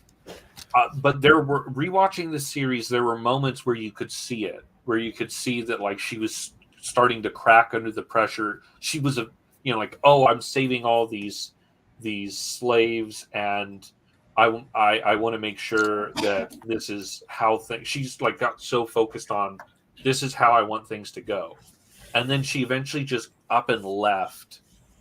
And that's another thing in the books. Technically, she just at the end of the last book that was released, she had just left the slave cities because she got on one of her dragons. Her dragon took her away, and then she was sitting there like sick and hungry, and then the Dothraki found her. She didn't leave the slave cities by choice. Well, didn't she burn up a guy first? Before leaving the city, that slave owner, Dracarys. Well, that was in the book too. She'd done that earlier too, but I'm just saying that the books, there were more things you could see that weren't as well put in the show, but then the books are also not, they're not going to finish. So. Well, to go with Mama Ward right here, I, for the most part, know the ending. Well, actually, I usually know the ending when I start writing and drafting. The only time I've ever changed an ending is on this most recent on the Skin Auction. After a consensus from a couple of my regulars, you too, Kenny. Mm-hmm. otherwise, I pretty much have the skeleton out before I, crap it out of my brain. I know where it's going. I just got to connect the dots, put some, some muscle there, some tendons there, some skin, get it nice and going. But yeah, I can't pants it not knowing where I'm going to go. What about you, Suckle? What about me? When it comes to like endings and knowing where the story is going to go before you start drafting or writing? I outline, so I usually come up with the ending. Oh, hi, Precious. Yeah, like I go in sequential order for the most part. I do my 3 plot points. First, my setting, then the inciting incident, 3 plot points, and then the climax and the ending. So I'll do like little 1-sentence juts, and then I'll flesh out the outline from there. See, you're more experienced with all that than I am. I'm just now starting outlines. Like the first, a year ago is when I just started doing it, and that was when I got this graphic novel going, or at least the outline on that. So I'm building up to that. Not to mention, when I get this PC going, I'm going to get 2 screens and do that whole dual shit. So I can, at least when I'm writing, I can have my outline next to me. It's so nice. It's so nice to be able to do that. I don't know what I'm going to do with this laptop. Maybe I have like a 3rd screen or just have something for backup. But before I forget, let me say hello to my strange friend here, Silver Ogre. Thanks for coming, bro. Sure to hit that like button. And yes, I don't know how they do it, but I mean, if you can pull it off, all the power. We all have our own systems. There's no surefire, unimpeachable way of doing anything. But fuck, when I can't understand a process, I just look at it with horror. And also, Penumbra, this is my cat, Precious.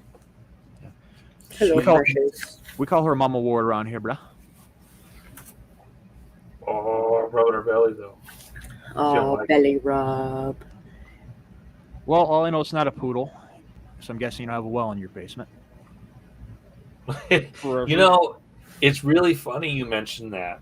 So you have a well in your basement, don't you? Well, I don't have a basement, but if I did have a basement, definitely it'd have a hole, and there'd be lotion, of course. But put fucking lotion in the basket. When you know what pain is?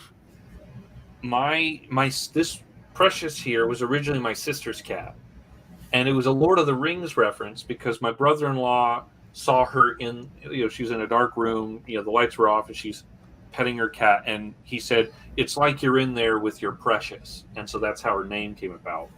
Oh. But when I started dating Adrian, she's a huge fan of Silence of the Lambs. It's like her favorite movie. She laughed and she said, "Well, it's either a Lord of the Rings reference or I should be worried about you wearing me." And thankfully it was a Lord of the Rings reference. Well, I don't know. I don't know. I've never. Well, actually, I remember working at working at a gas station, Speedway, overnight. This one kid used to come in and get cigarettes. He looked young as hell. And first time he comes in, I card him right away. He gives me his ID. His first name was Precious. I remember telling you about this, Kenny, but his legal fucking name was Precious. Mm-hmm. That is horrible. I mean, I don't care what gen you are. It's just a shitty name. I don't know. I've never met anyone with that first name, but I just automatically assume that they're either really big assholes. I don't know. I always go with irony with names. Like Joy. I've never met a nice Joy. But I digress. You may notice her tail looks a little funny. Oh, I'm sorry, Precious. She has a broken tail. It zigzags. Oh. I don't know if she was born that way or if her tail was broken, but she's always had it as long as she's been in my family. Oh. Adopted you cat? Can see it wagging around here. So. Was your cat adopted? My brother-in-law found her at his job. She just showed up at his work, and then they took her in. And originally she was going to be their cat, and then they moved and decided, well, we can't keep her, and so I took her. My sister dropped off, gosh, a lot of cats, to be honest. She's one of those people who gets pets that can't keep them. Mm-hmm. And so she dumped a lot of cats off at our house.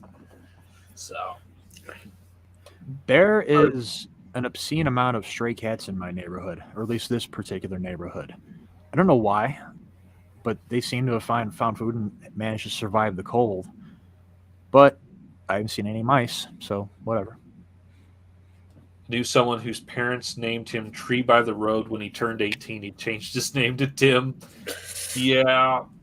Wow. That I don't know why you'd do that to your child. No acid was done in that family. No. Caught in the door injury. I kind of assumed, but the thing is my boss just got some new dogs, and they actually have crooks in their tail they were born with as well. So, what do you think has more irresponsible with their tails, dogs or cats? More irresponsible, like leaving them open to be stepped on or closing the door. I've never owned a cat. Dogs, back and forth. I've known some dumbass dogs just like lay by a door and let their tail like sit right in the threshold part of it. I know cats don't give a shit and they just lay anywhere, and if you step on them, then yeah, they'll run off.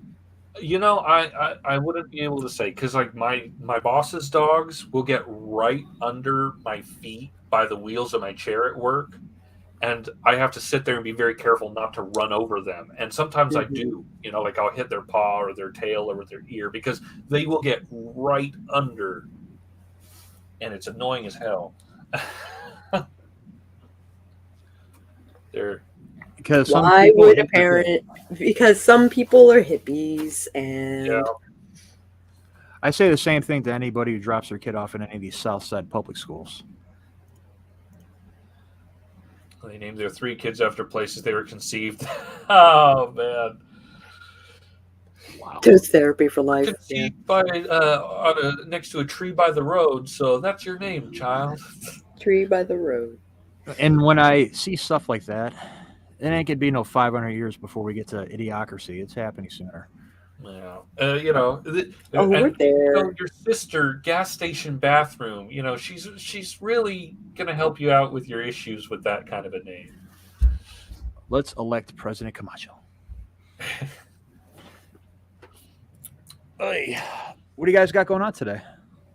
In 20 minutes, I should be dancing at least a little bit, and then 3:30, I've got a therapy groups thing, so I will be stuck doing that.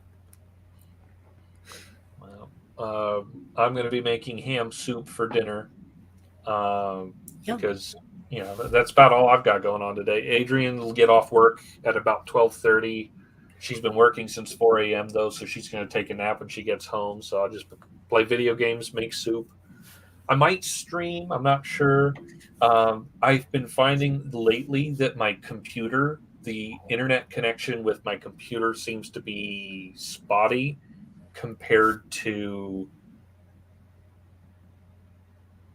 when I stream on my console. But when I stream on my console, all the fun sound effects I've input into Twitch won't play. You can use the points, but the sound effect won't play, and it's infuriating. I guess I have to learn about this soon enough, because if I'm going to do some PC gaming and I'm doing this shit, might as well do a Twitch thing too, see who shows up. I'm pretty sure I'm going to riff the whole game while I'm playing anyway. Well, yeah, you know, it makes sense. But I have to, well, other than clean the shithole I live around, I have to start putting down ideas for blogs, because in the writing community, the one thing I've been hearing a lot about is you got to do a newsletter, you got to do a blog, you got to build a following. What are you doing? You can't just write stories and do this. So for a long time, I didn't want to do it, because honestly, I haven't looked at a blog since I opened my Facebook account back in 2008. No offense to people who do it with blogs, but if I'm going to look for your story, I'm going to find it there. Unless know you personally, follow you, and do shit like that. Otherwise, maybe unless you like tell me about it. But also, like, I've been thinking about it. If I were to do a blog, no offense to anybody else who does, I'm not going to do some pretentious ass, this is my life as a fucking writer crap, or this is my journey. I'm going to be me. Probably what I'm going to do is just rant and rave, talk about weird shit, wax philosophical on a few blogs. And one in particular is, I know people in the music scene, being in a huge city, different, you got the goth scene, you got the alternative scene, the metal scene. I've known people, DJs, band members, shit like that. And a lot of them are doing tours this year and new albums coming out.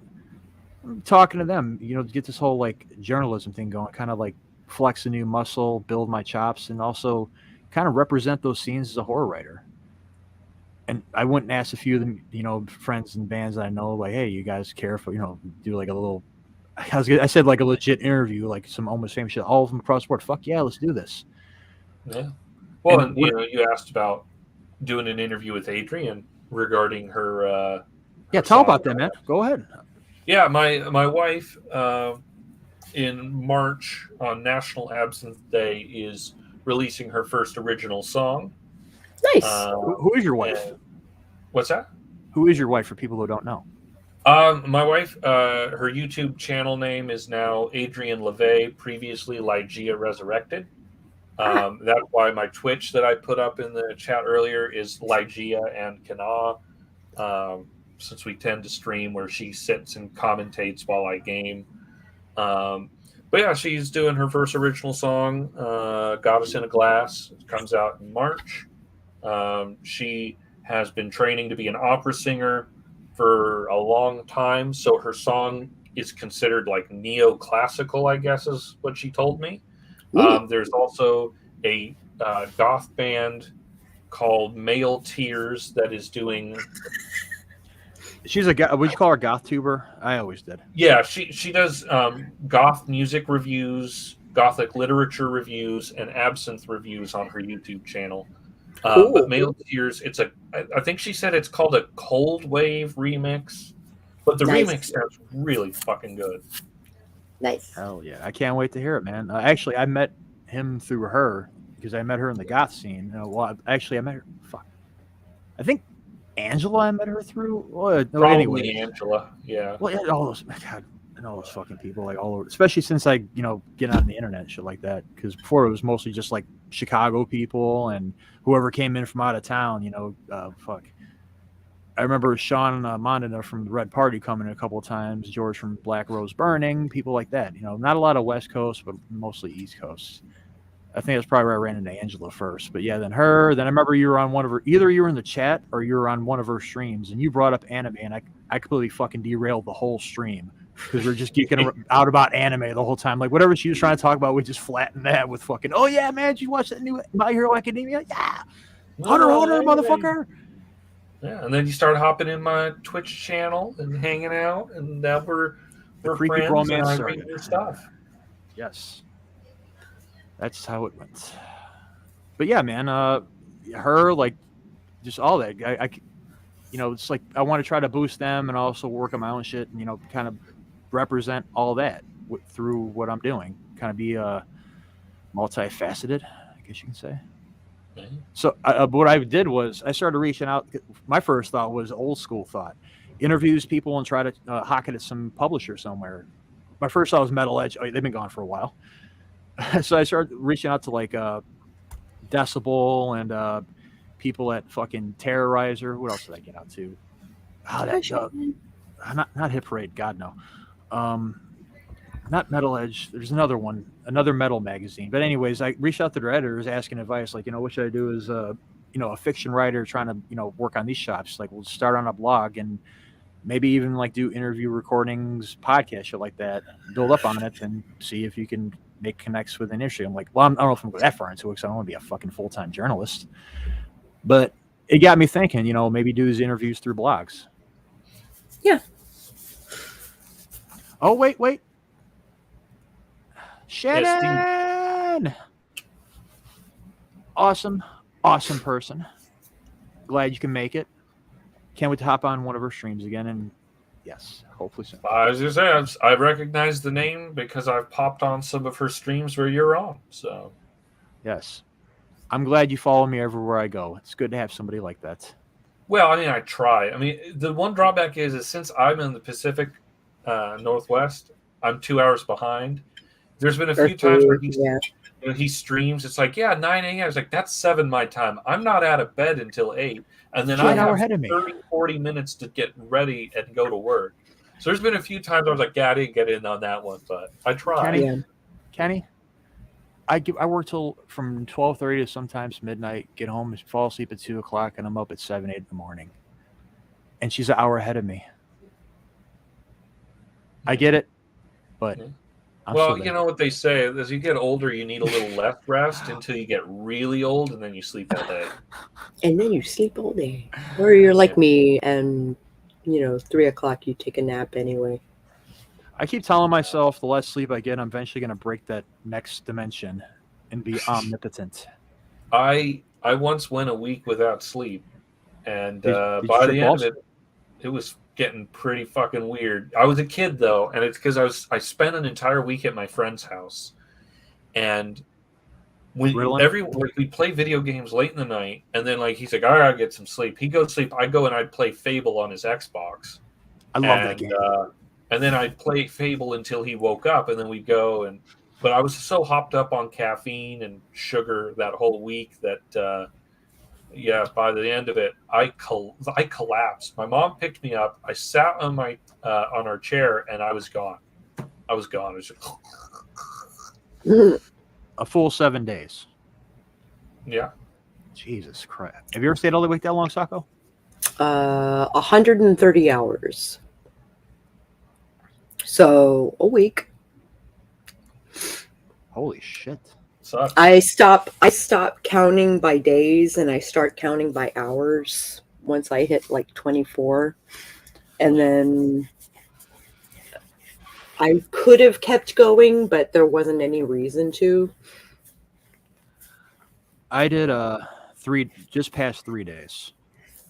And that was your bad brain enough. suffers like brain damage if you stay past 50. Yeah. And I can believe that. I don't know if this made it worse, but like I was quitting smoking cigarettes, and just when you have a nicotine habit, it does things to connect your. Oh God, I'm having a brain fart now. Nicotine, but yeah, like all your neurons and shit like that. It just makes you think faster. It was right on the tip of my tongue. Synapses terminals are wider open. Oh, yes. When you have them like that. So on top of not sleeping 3 days, I was really just depressed, brooding, and just, so worked up I couldn't sleep. I wish I could say it was drugs or anything. Synapses. Or not synapses. Synaptic, I think. Synaptic. Anyways. I think synapses is the term. Yeah, I think like after about the third day, the walls were breathing, colors were starting to wiggle, and I was out. I couldn't do it anymore. My brain just blew up. And that's why I know if Freddy Krueger was real, I'd probably be one of the first ones to go. Even if I can make it, I just don't want to. Like, you know what? It's not worth it. Do I have to stay awake and be insane the rest of my life, or just finally let this guy fucking kill me? All right, well, later, guys. I'll be a chest face for a while. All right, what was I at?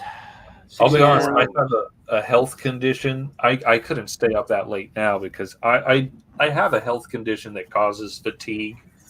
And so, like, as a kid, it wasn't so bad. But as I've gotten older, I am tired all the time. It gets worse, man. Trust me.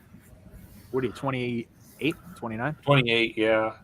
Well, I just found out. He's a wee bab. I know, right? I know. The beard makes me look way older. I've actually had a beard since I was a teenager. I was 19, had a lady think I was in my 30s. But the thing is, too, is I found out just recently my medication has been off, and so they need to change the dosage. And I'm like, that's why I felt like shit for the last, 3-4 months. My pills were off.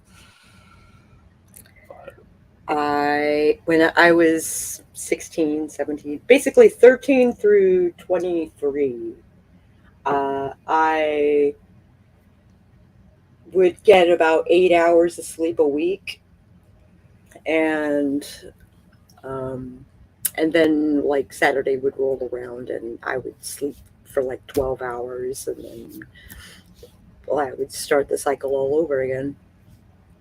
And I stayed up all night, like RPing with people on the internet. So That's one thing I didn't have. I know a lot of people did that shit.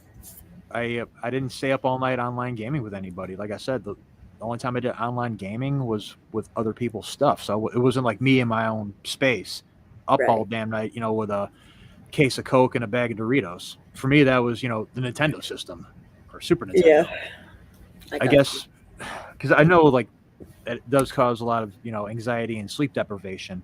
It's one thing I'm be careful of because I do have an addictive personality, and I played games and had a hell of a good time doing it. It's easy to fall in that pit. Yeah. Mm-hmm. No, I get that. Well, I love you guys. Cool beans. But I should roll out. Well, thank you for coming, though. I mean, good chat. I didn't really know what to expect here other than just bullshitting with people. And yeah, bullshitting. It's so much fun. And the point was getting people from different parts of my life together and just, geeking out about stuff we have in common. Yeah. And it was cool to see this right here, writing world over on my guy Eric July's community coming over here. Thanks, Silver Ogre. And I don't know if you've ever had a wrench before, but you're a wrench now, buddy. But I'm going to make it another, 4 minutes? All right, well, later, Psycho. Bye-bye. Now that we're alone, Kenny. Hello there. Hey. Bye. What are you wearing? I was going to say something that probably would have gotten me struck down, but anyways, happy Wolf Moon. Is that a crack at your beard, Kenny? No, it's probably a full an astrology thing right now. I should have known that. Yeah. Shit. Well, happy Wolf Moon. I better do something about it tonight. Maybe watch The Howling or some shit. You ever see that? The Howling sounds familiar. D-Wall. It's like 1980, 81. It's the one with that satanic cult, sacrifice blood orgies, they turn into werewolves. It's they kind of look. I think I remember The Howling too. I think that's what happened. I think I didn't see the first one. I think I saw the second. Well, these werewolves are bipedal and they have really long ears, kind of making them look more demonic. Yeah. I know I've seen parts of The Howling 2, some of Howling 3, but the first one definitely.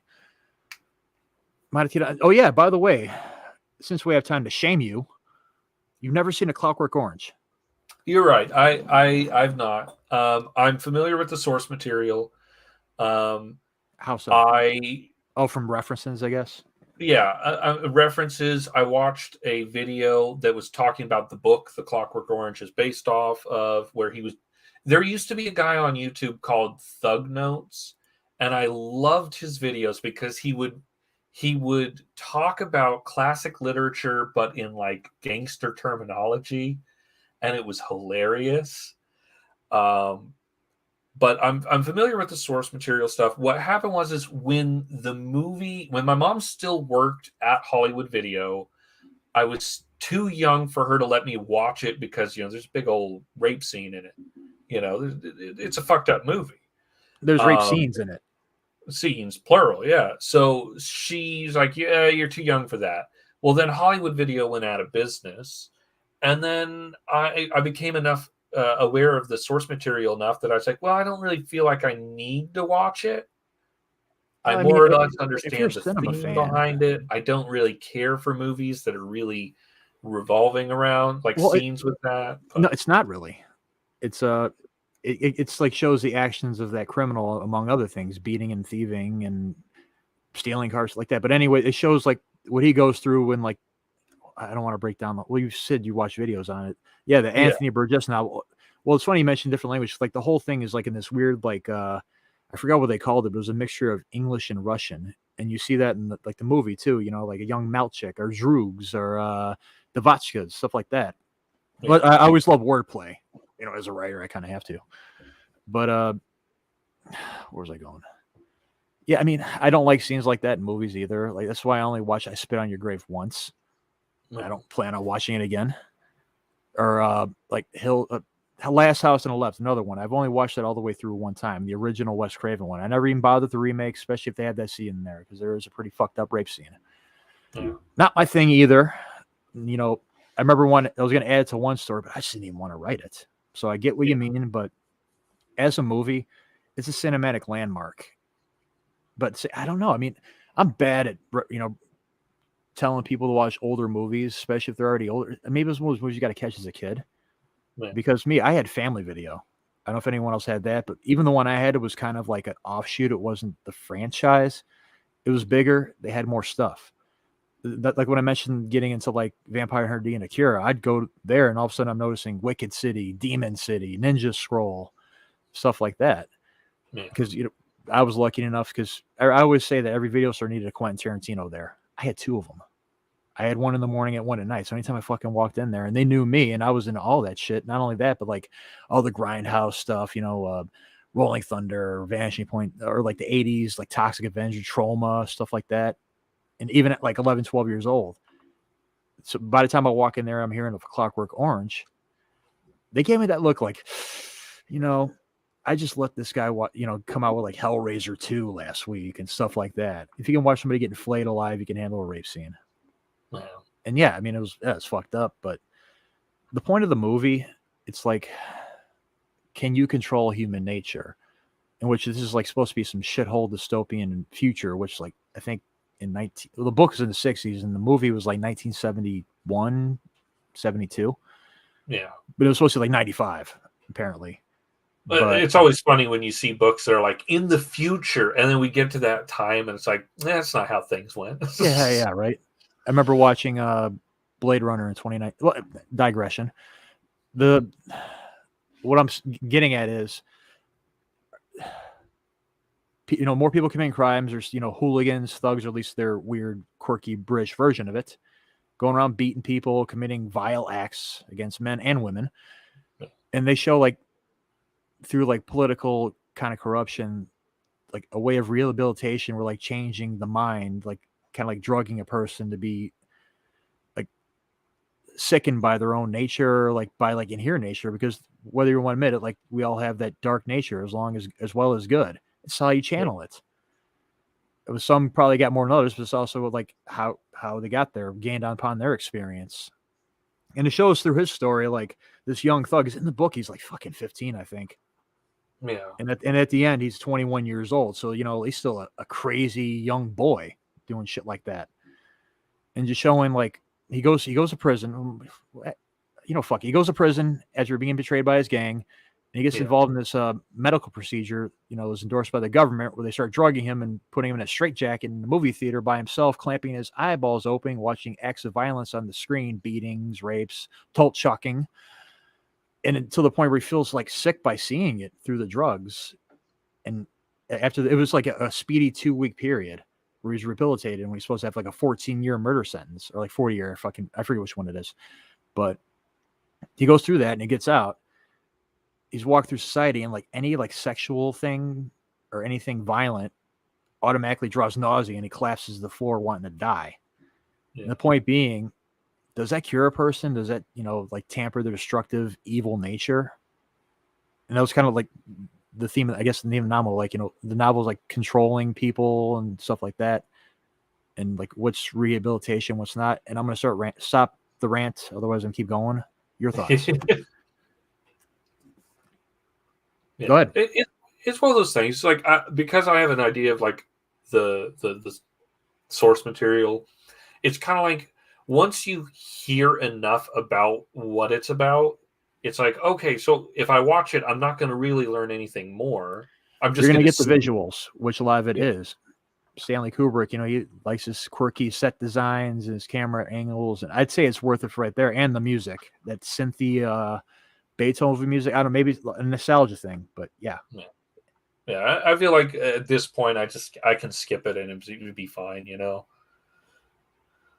But, all right, I Drew, can leave it at the irony of it. It's considered to be, like a cinematic classic, but So if somebody said to you, I've heard enough about Lord of the Rings that I'm not interested in seeing it, you wouldn't try to push it on them?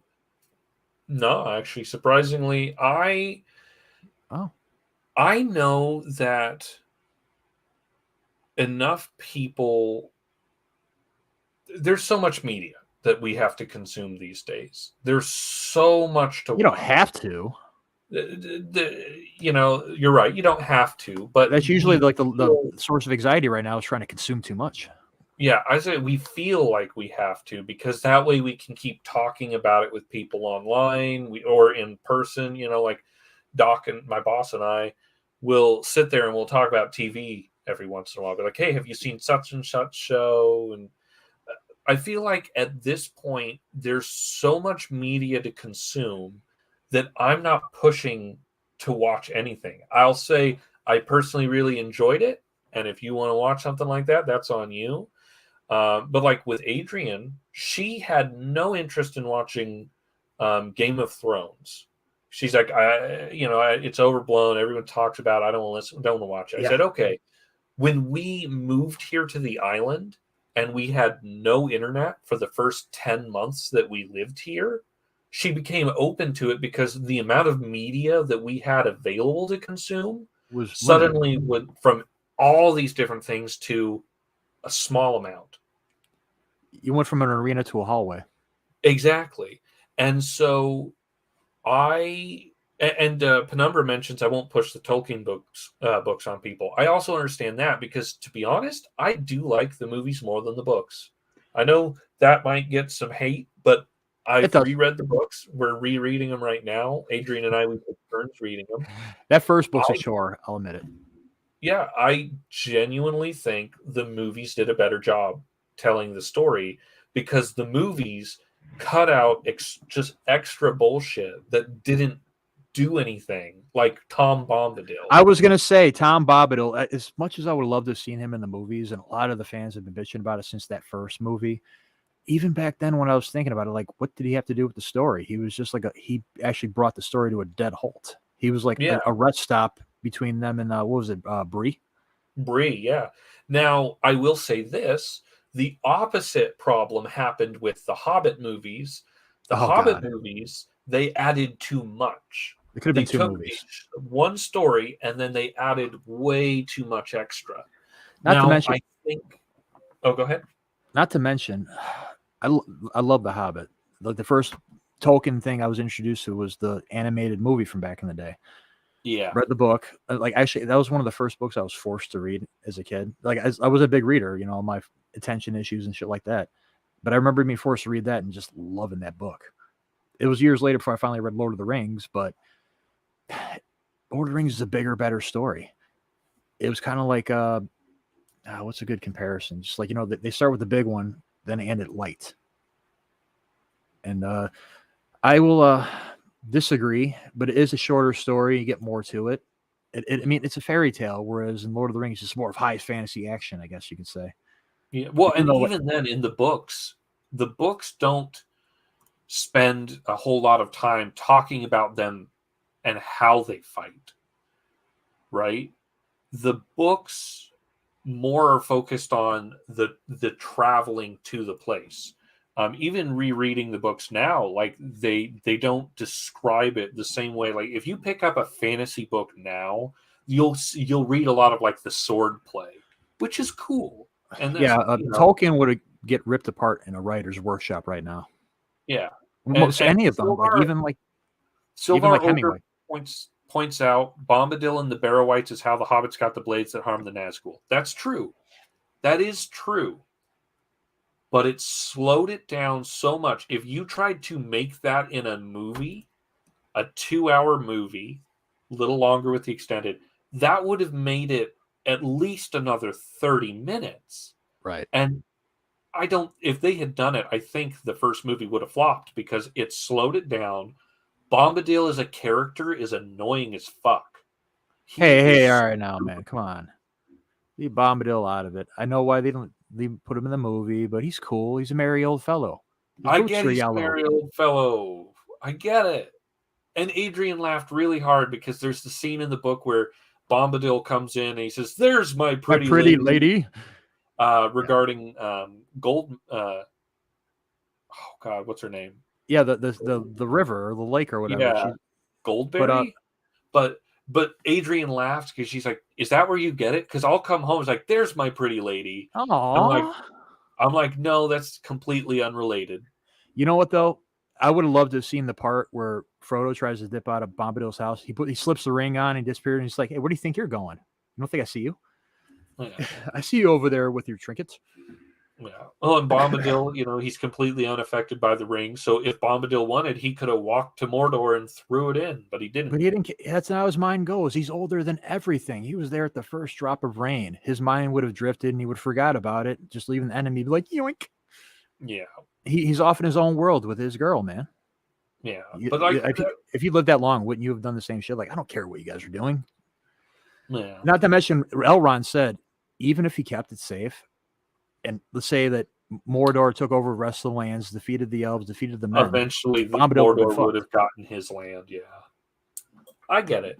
I'm just saying that, like, he didn't, like, he got the sword, like, him and the Barrow-wights, yes, is why Merry had the sword that allowed him to harm the Nazgul. But at the same time, I'm glad they left him out of the movies. But I told Adrian one time when she was saying, hey, I don't really want to watch Game of Thrones because everyone says it's so good, and I think it's probably overhyped. I said, yeah, well, same thing about Lord of the Rings, though. If you heard someone say the Lord of the Rings is amazing, amazing, amazing, would you say the same thing? Like, I don't feel like watching it then. So I don't push it as much now, Yeah, I'm like that with a lot of stuff too. Like, I still haven't watched that Dahmer on Netflix. I heard it's good, but you should Tiger King. I think it was the other one. If people are just like if I see it on Facebook, just posted day after day, I'm like, fuck this show. I don't care how it is. I just Now with like Game of Thrones, I watched it the first season when it came out because when I heard about it, I knew George R. R. Martin from what was this? He had a collection of short stories I read that was really good, and he also had a novel a gothic vampire novel that I love called Fever Dream. You should probably tell Adrian about it if she doesn't know about it, because he wrote horror stories back in the 80s. But I watched the first season. Nobody was talking about it. And the girl I was dating at the time, like, you need to watch this fucking show. There's dragons in it, or there's going to be dragons in it. Wouldn't watch it. We broke up. And then the second season started. Now everybody's jocking it. And then I remember seeing her like on Facebook, I'm House Daenerys. I'm like, Same thing with like Breaking Bad and The Walking Dead. Nobody's watching this shit season 1. And all of a sudden, kablow, season 2. Everyone's watching it. I'll say this about Breaking Bad. I did not watch it, not because I didn't want to, but because my brothers, what happened was I'd come home and they'd be on one episode of Breaking Bad, and I'd go, oh, well, I'll watch it with you. And I'd watch the episode or two and go, oh, that was okay. I enjoyed that. Same thing happened with Dexter. But when I would go to work and come back, because they were still teenagers, they didn't have to have it work or anything. They'd be like a season ahead. And now I've watched this episode or two of the next season, and they did that for the whole series. And so I was like, it's not that it's a bad show. It's just I've already seen bits and pieces that don't. It's like, okay, well, I know that person dies, that person lives. So if there's anything further back, I don't feel like I need to do that. To watch it. And hello, Margaret Pernard, friend and fellow writer. And yes, Richard Holiday was just talking shit about Lord of the Rings in my chat. And you can see that he's still here. This is how tolerant I am of individuals. The fact that I haven't kicked his ass out is not only shows that I like him, he's a friend, but also how tolerant I am of other people's opinions, no matter how wrong they are. Well, I mean, that's just one of those things. I love Lord of the Rings. I love what it did for fantasy. But I can understand that there are things about it that would not work well today. In fact, I was bored the other day, and I actually wrote a little something myself. What? I know you're telling the writer this, but the thing is writers. You have writers in the chat, buddy. Yeah, you're more professional. Writers, yeah. Tell us what you're I'm writing. Doing is if it was after we streamed on New Year's, and I was talking about Michael Moorcock's work, Elric and stuff like that. Yeah, Elric of Melniboné, and yes, hello, Margaret. It's nice to meet you too.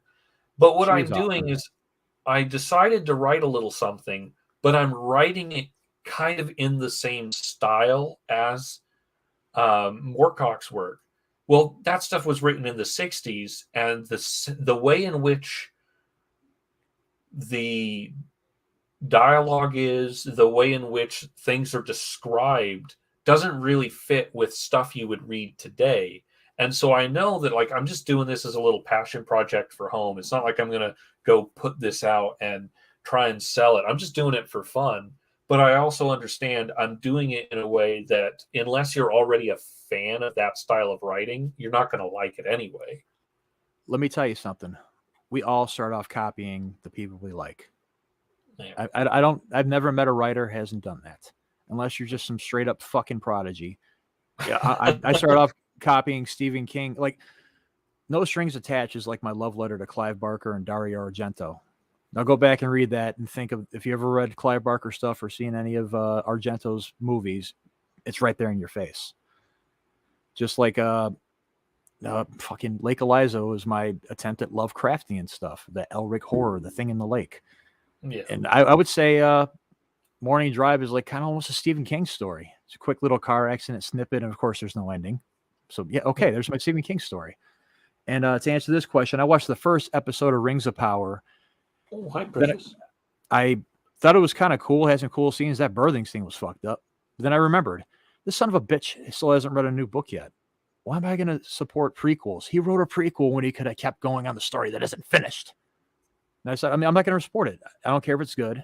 When the new books are finished and I read them, then maybe I'll harken back to the prequels. I know what happens. The Targaryens fall because the Mad King fucked up, and he got knifed by.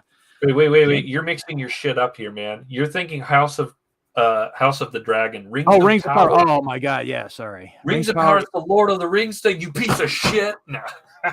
My normiedom has showed, and no, I have not seen Rings of Power for sure. But House of the Dragon is the one I'm talking about. But see, I'm still thinking about George R.R. Martin. Fuck that guy. Yeah, no, I was like, I'm kidding. What are you talking about?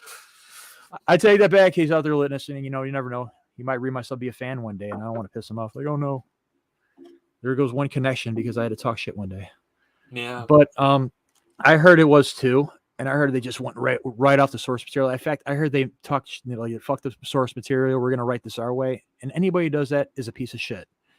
It's a vanity project. Go ahead. I think another issue was they bought the rights to stuff with the Silmarillion, not the Lord of the Rings itself, technically. And so there's a lot of things they can't do regarding the original Lord of the Rings books. But yes, they are doing a lot of we're going to write it our way. Like for example, Marvel and Star Wars. They're doing a there's a Gandalf basically shows up at one point in the show. They call him the Stranger. They don't call him Gandalf until, I think somebody told me, until the very end of the season. But at the same time, it's like, okay, but Gandalf wouldn't have been there because Gandalf he didn't arrive until after he came at after Sauron fell, right? Exactly. Yeah, he came at the beginning of the Third Age, right, which is after Sauron fell. And this is supposed to be the First Age, right? Yeah, this is supposed to be the Second Age, because the First Age is when they fight Morgoth. Morgoth was defeated when Rings of Power starts. Wait, why? Why wouldn't they show that? With that big ass spider? That's a good question. I don't know why they would skip Morgoth. That's the one. That's the one story. Like, I read 3 stories of Silmarillion. Yeah, after that rage quit, because it's so fucking hard to read. But anyways, it was the one with the big ass spider and Morgoth. Ungoliant, yeah. Yeah. Oh god, I saw like illustrations of that thing. Hell yeah. Ungoliant's a really cool concept. The fact that it's this giant spider of the void that's not technically part of the Song of Eru, but she gave birth to Shelob, and the reason there are giant spiders, but yeah, wasn't she like mountain size or whatever?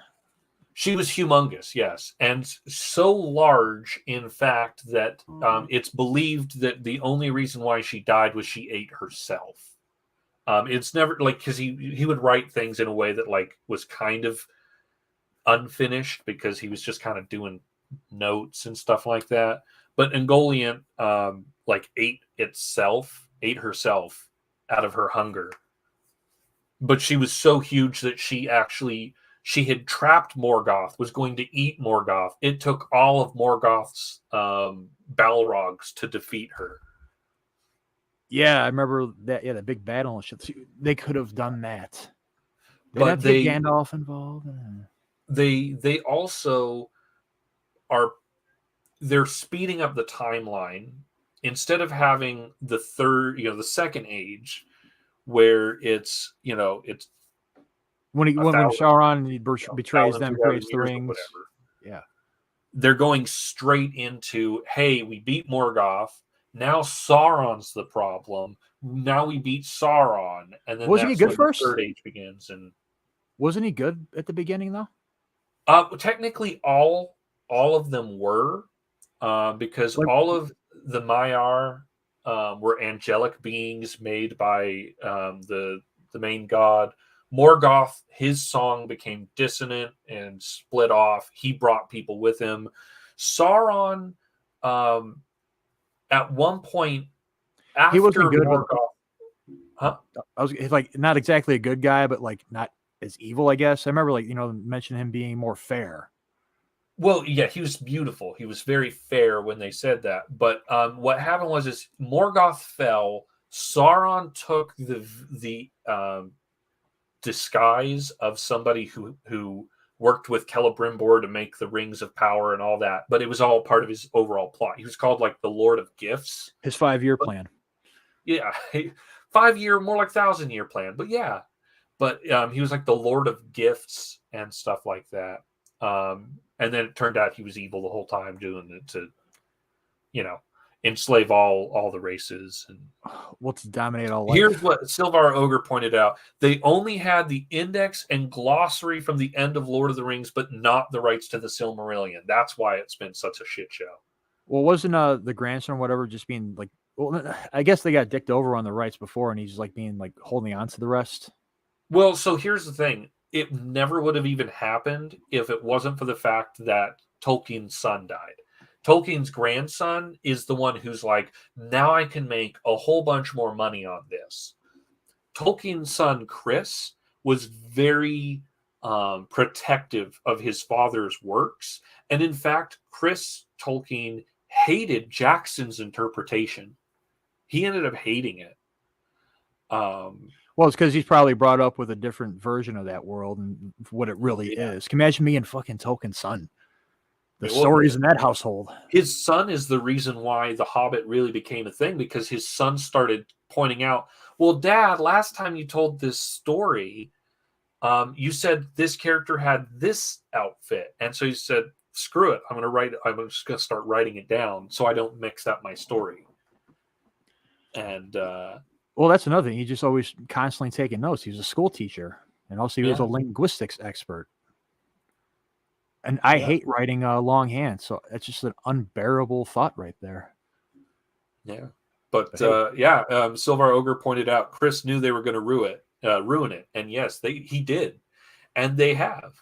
But at the same time, you know what? If people do enjoy it, I'm not going to sit here and tell them they're not allowed to. If they enjoy it, they can enjoy it. Because I guarantee there's people who are diehard book readers that hate the movies and would tell me I'm not allowed to enjoy the movies because that's not how it was in the book.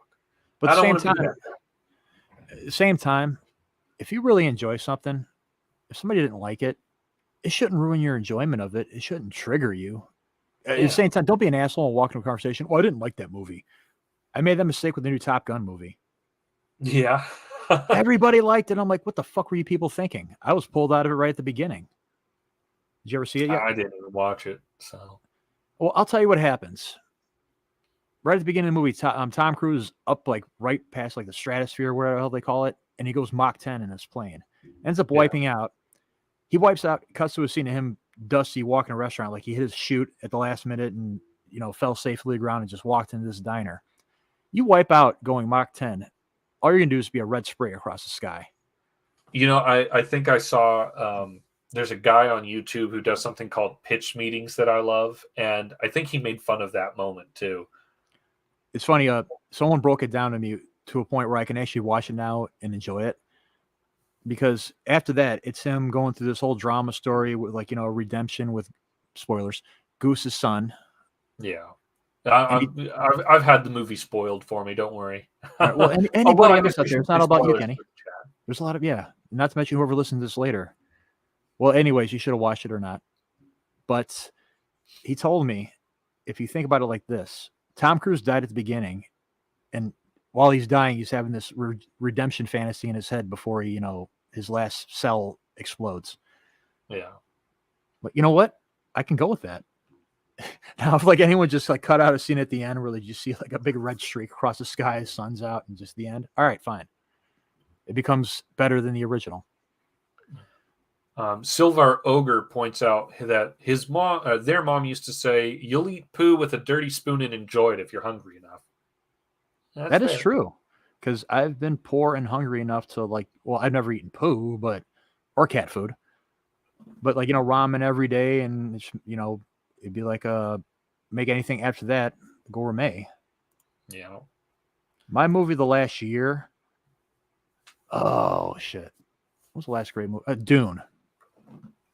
I'd say that's probably the best. I will say this about Dune.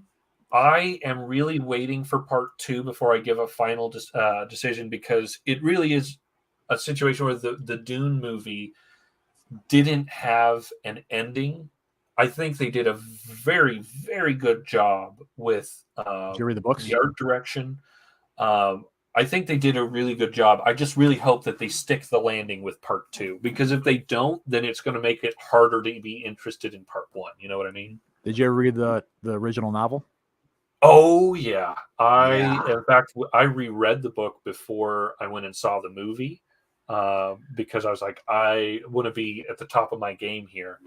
I thought there was one thing about it though that I saw in the movie and I said, they didn't pay attention to that. The Harkonnens' lack of red hair. Well, not that. I was talking about the lasers. Yeah. So there are multiple scenes in the movie in which las guns are being used. Oh shit! Adam just pointed out Dune was 2021, not 2022. What? It's been that long already? It's been that long already. Holy shit! It has been. Yeah, because I remember it was like around Halloween of 20. Oh fuck! What? Yeah, okay, no, best movie I've seen in a while. But well, now to bring up Mama Ward's point, I really like that version of Dune. The effects have been better, but hell, it was early 2000s Sci-Fi Channel. They did the best they could. But yeah, that was a good one. And the books, I read the first one, Dune Messiah and Children of Dune. I hated those last 2 books, but the first one still remains one of the best books I've ever read. Yeah. And you never know. With the second one, the second half, they could totally part 2 it. Yeah, they could really just screw up on the second movie, which would make the first movie a little less, because of the fact that you watch the first movie, you don't get the actual ending, and you go, well, now I got to watch the shit sequel if I want to get the actual ending. But that's why I'm hoping the second movie turns out really good. But I was going to say, with the lasers, there's a few moments where they're firing lasers, and that's something that they had stopped really using on a regular basis in their setting. And the reason why is if the lasers connected with a shield, whether it was a personal shield, a giant shield for the city, if they connected with the shields, it would cause a subatomic reaction that would blow up both the shield and the laser, the person firing the laser that was destroying the shield, right? So they stopped using lasers because they were worried it would blow up their own ships. At the scene where the Harkonnens are attacking the city, they're firing lasers, and there are shielded individuals.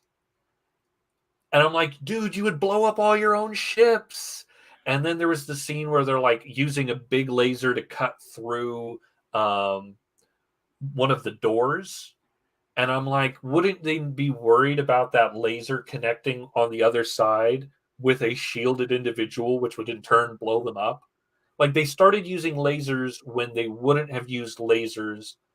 In fact, that's the reason why all the people were so into knife fighting, is because the shields would reject fast moving things, and you had to move the knife slow and then quick to pierce the shields. See, I get your point, but do you also understand that's some serious razor sharp fucking hair splitting right there? Did you do this analyzation after the first watch? Like, yeah, I was actually in the theater, and I turned over to Adrian and I said, "Oh shit, they would have blown themselves up if that laser connected." Shut the fuck up, nerd! I'm watching the movie. Well, Adrian was only seeing it for me, so did she like it? She did like it, though. She did like it. I mean, like, even if not a fan, I probably would have gotten to that. But the one thing that I love that they did, what do they call them? The ones in the spice suits, they can't get out of it. Like they're just inhaling it all the time. They had them look like the way that I've seen illustrations of old and like the way I imagine them reading the book. And it wasn't just some like weird David Lynch monster inside a fucking chamber. Adam says that's amazing, Ken. Again, I had reread the book right before we went and saw the movie, and that's why I remembered that detail right away. See, I agree with Mama Ward here, and I remember even in the David Lynch movie that Jessica was stronger. And, she handled shit. She was a Bene Gesserit. The Bene Gesserit, they really, so far, none of them. Oh, I'm the fifth or sixth person Penumbra says that has mentioned the laser thing. You're a fucking nerd. I guess, yeah. That's cool. I mean, people like you to exist for a reason, and make sure these fucking Hollywood people do it right. Yeah. Maybe look at it right again, the laser thing didn't ruin the whole movie. I didn't walk out, that was garbage. The laser. I was just like, oh man, they'd blow themselves up if they did that. Please tell me you're walking out saying this. People are looking like, oh God, one of those. But it's cool. I'm a nerd too. I'm just not. Great job. I guess I'm just a low maintenance nerd. It's one of those things. It's the reason why I like The Witcher. I loved season 1. Did not care for season 2. Season 1, they kept with The Last Wish, the book that the first season's based on. They really did a good job keeping with it, including the time skips, like where they're jumping back and forth in time. That's how The Last Wish as a book was. It was more like a collection of stories of The Witcher compared to an actual novel. It was like the second and third, going forward books that were more novel focused, where it's like concurrent all, stuff. Season 1, a lot of people didn't care for the time skipping, but I at least was able to look at it and go, well, that fits with how the book was. And then season 2, they said, hey, you know how we were close to the book originally? Yeah, fuck that. We're coming up with our own thing. Now there's these portals that are getting opened by these ruins, and we're going to make one of the guys who secretly was in the later books, you find out he was a good man. We're going to make him kind of evil up until this point, and now he's good and bad, and See, Witcher was one of those things where, people were talking about it, pushing it on me, automatically lost interest and tuned it out. Same thing for the Dresden books by Jim Butcher. People are like, oh my God, you haven't read that? It's a great place in fucking Chicago. Haven't you read it? Like, people have been telling me about it. I just don't care anymore. I keep meaning to read those books, but every time I go to the library, they don't have the first one. And I don't feel like going to the computer and ordering it. And a friend of mine bought me the graphic novel version of the first book, and I still haven't read it. One day I will read it. I haven't watched any shows other than anime. Oh, by the way, I'm in episode 193 of One Piece. Nice. About that milestone. That's about a fifth of the way through the series. Yeah. Penumbra mentions the lasers look cool, and turning Iron Women to weepy weaklings sells better to mass market. I can agree on that. I did mention to Adrian that there's a lot of strong female characters in the books, but they aren't making them as strong looking. So, but they're marketable though. Mad Max Fury Road, Aliens. You can Alita Battle Angel. You know what? I'll say this. I actually thought Alita Battle Angel for an anime, like a movie based off an anime, Was I really thought they fucking did a good. decent enough job. Which they And I think, never do. Well, he had oh, Robert yeah, Rodriguez. He's a good director. I think part of why it worked was Christoph Waltz really Meh. did look like the Doctor character. And I thought it was really cool that they actually made Alita have the giant fucking anime eyes. I was like, holy shit. They Yeah, did she. it. I They like that did it. The actress. Mad Lads. She was. I think she's in the show Z Nation on Sci-Fi Channel. The one who plays Alita. Yeah. Yeah, she played this badass soldier. But yeah, it was a really good movie. Other than that, when it comes to like anime adaptations, Dororo. And I don't even know if that's a good movie. I just thought it was fun because it was like a straight up. It was live action, but it was like an anime, just the way the characters acted through the whole movie. And I watched some of Blood the Last Vampire live action. It seemed okay, but I was really drunk and I passed out. Never tried to watch it again. When it comes to anime adaptations that are live action, it's a fine line. Sometimes if they go where it is like an anime, so I used to really like it was a live action series called Hanakimi, and it was Japanese actors and everything. It wasn't like it's just Americans taking the story and making it up, but it was a manga series that I actually thought was pretty good, and the live action adaptation was very anime-esque. They didn't have like the giant droplets, like like the and stuff like that. But there were certain like moments where the characters would like react in a way where it's like, yeah, it's actually like an anime here, and it turned out to be pretty good. Would they do the cute cat face? No, they didn't do that. Ah, they didn't do that. It was what mostly about like the way that they spoke. What about Death Note? How was that? I hear mixed things about it. Oh, I'm not gonna watch the live action Death Note. I didn't even like Death Note the series, and I know that's you were the only person that said they didn't like that fucking anime, and you're the first person I asked about it, so I like blew it off for a year. So okay, I'll say this: I never watched the anime. I read about half the manga, and then I was like, I just can't get into it. I only read half the manga because it was a school field trip, and one of my friends had he brought the whole box of it in with him. And so I was on a bus just reading it, and I read a whole bunch. I'm like, that's just not for me. I really liked it. I guess I'm an edgy person. The ending was great. You should watch it. I personally think you. I already know how it ends. It's been spoiled for me. I'm familiar with the source material to the point where I'm like, okay, well, I know more or less how the big plot point beats go and all that stuff, but. I try to avoid that because if I find interest in something and somebody spoils it for me, well, not only am I not going to watch it, but be pissed at that person because of it. My nephew was bad about that. What did he spoil for me? It wasn't Soul Eater. Sometimes Tokyo Ghoul. Okay, yeah, Tokyo Ghoul. I watched up until the point his hair turned white, and then I just kind of fell off. Well, he got really cool after that. Well, looked really cool too. I got spoiled for me like 3 episodes into the, I wouldn't say seasons, arcs or what, like season 3, whatever arc that was, because I watched it on Hulu. Yeah. But as soon as he said that shit to me, I'm like, never mind. Tap out. But Ghost Brothers Afterlife, yes, I really like that movie. And I can't watch it. I'll watch it again, but that ending, I don't have it in me. What about you? Did you like it? Oh, I haven't seen it. Well, I'm not going to push it on you, Kenny. Watch it at your own accord. Yeah, I might get around to it at some point. Probably not, if I'm going to be honest, 100%. Don't worry, we're still friends. I'm not going to judge you. Yeah, for me, it was just a situation where when the trailers were coming out, I was like, okay. Well, not to mention, it's more of my nostalgia, I'd say, personally. Not to mention, it came out the year I was born, so it's always been there. Yeah.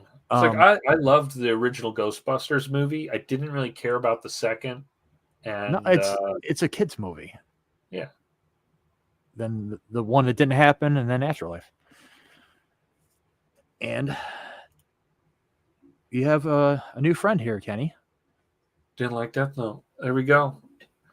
Well, you guys And get the together. number And, says they're watching 86. The name sounds familiar. I have not watched it. Excuse me. I have not watched it. I'm enjoying Jujutsu Kaisen. I'm about 10 episodes into Spy Family, and that's starting to get really good and interesting. At first, it seemed like a family comedy. I met the brother. It was the brother came over to the house and met the husband and all that. That's the episode I just watched. That brother's a tweak. Yeah. I've really enjoyed what I've watched so far of Spy Family. Now that the season 2 has officially finished, I'll probably go finish the season. I have been watching it weekly for a bit there, and then I was like, nah, I'm going to do other things for a bit. But I did enjoy Spy Family. I need to go back and finish the last half of the second season of Rising of the Shield Hero. I know it's going to bore the hell out of me. And I'm going to want to die. But you know what, though? I don't like leaving things unfinished. I did that with Bleach. I don't want to do that again. Even if I hate it, maybe the next arc will be better. Yeah, for me, I just gave up on that show. I'm done with you. That was such a good first season. The season 1 was good. Season 2 was like, You know, it's funny. I brought up anime. I started rewatching Samurai Champloo. Yeah, one of my favorites. Like I rarely rewatch animes, but Cowboy Bebop, Hellsing, and Samurai Champloo, and just for the soundtrack alone. And it's one of the ones that I only watch dubbed. You know, I do think there are certain anime where the dubs are really good. Cowboy Bebop is phenomenal for its dub. Hellsing has a great dub. Yep. Adrian actually has really liked the dub for The Ancient Magus's Bride, and I'm a little more open to the idea of watching that with the dub, only because the series takes place in England, so it makes sense that you have characters talking in English. There are times where I'll watch an anime and I'm like, you know, it makes sense to watch it in Japanese and only Japanese because the characters are all in Japan, you know? It depends. I will look at a show if it's like a bigger one. I'll see if it's like dubbed the whole time. If it is, more than likely, which I wish I would have done with One Piece. Because after like episode 120, 130, it's all subtitled. So I got so used to the American versions and Piccolo as the voice of Zoro. Now it messed with my head a little bit. Same with like Shampoo. Like pretty good dub too, actually. Right. Since you mentioned the voice of Piccolo, Christopher R. Sabat, he voices the main characters in Speed Grapher, and that had a pretty good English dub. Who I can't believe I forgot his name. He's one of the more famous ones. He did the voice for Tom from Toonami. He did Spike from Steve Bloom. Steve Bloom. There we go. Yeah, he's also in Shampoo. I just watched the episode last night. Stoner. I had Steve Bloom's autograph before my mom's house burned down. And yes, I haven't seen it yet. It's great. I haven't watched it yet. I've been meaning to. My nephew keeps trying to push on me JoJo's Bizarre Adventure. I watched the first episode, and that was so horrible. I didn't want to keep watching. Okay, I'm going to tell you something about JoJo's, right? I love JoJo's Bizarre Adventure now. I refused to watch it when I was a kid, when I was a teenager. I saw it, and I was like, it just looks gay. It's a bunch of big, burly men doing poses. And I was just like, I just think it looked gay. There's nothing but wrong with big, gay, burly men, okay? But you know what? We don't need a bear in our life. We got bears here in Chicago. They suck right now, but... But to be fair, when I was a teenager, that was still something. There was a lot of stigma, yada, yada. You know, it's not quite this... Even 10 years ago compared to today is vastly different. But the one thing I know isn't different, though. We all still hate redheads. I'm kidding. I ended up watching JoJo. I love it. And I'm actually showing it to Adrian now. It's hilarious how ridiculous and over the top the characters are. And then when you realize that JoJo's Bizarre Adventure is hugely influential to it makes sense to kind of watch it for that. And Penumbra mentions there's only one season of Death Parade. Have you ever watched Death Billiards, though? Death Billiards is the short, movie that Death Parade was made off of. From my understanding, Death Billiards. There was like a competition on like, hey, we want to see all these groups if they can do animated, like really good animation. And if they do, they win a prize and like maybe even a series, yada, yada. They made Death Billiards, which is the main characters basically of Death Parade, but it's just them playing pool. And it was really, really well done, really well animated. And it's because of Death Billiards being so good that they made Death Parade. Wow, I didn't know any of this. All I knew was Death Parade. But you talk about one season shows. You ever watch Elf and Lied? I have watched the first episode like 3 or 4 times. Why would you watch that 3 or 4 times and not keep going? So, okay, here's what kept happening, right? I was supposed to watch it with friends. We would watch an episode, something would get in the way, we didn't get it done. One time we started on season 2, or the episode 2, I should say, because we were watching it online, and it was on my friend's computer, and so I was watching it from home, but his computer was running it. He got up and left to do something, and for whatever reason, the second episode came in, and the subtitles were in German, so we couldn't understand what was being said. I was like, everyone who's in chat, like, come on, man, fix the subs. Where are you? It has a similar structure to English. You can follow it. Yeah, sure I can. But basically, because I've tried starting it multiple times, I've just kind of given up on it. I have an idea of it, but it's one of those where like you really don't have to know what they're saying. You can get by like what you're seeing in front of you, what's going to happen. You know, and I will say it is a good series. It's fucked up. It's not for everybody. Yeah, it's definitely heavier on the gore aspect and the fucked up, which I am all for. I'm all for the gore. What is this? Your lie in April broke my soul. I keep hearing a lot of good things about that, and I still haven't watched it. Well, it's one of those things where you just can't overload yourself. I happen to pick up 2 big commitments, being One Piece and Naruto, which I slowed down on the latter more, like episode 87, 88. I've been getting back more into it because it is a good show. What's his name? Orochimaru. He's all fucked up with his arms after, that fight with the third Hokage. Yeah. Which that was a sad fucking ending to that arc. But, gotta get Naruto. Go ahead.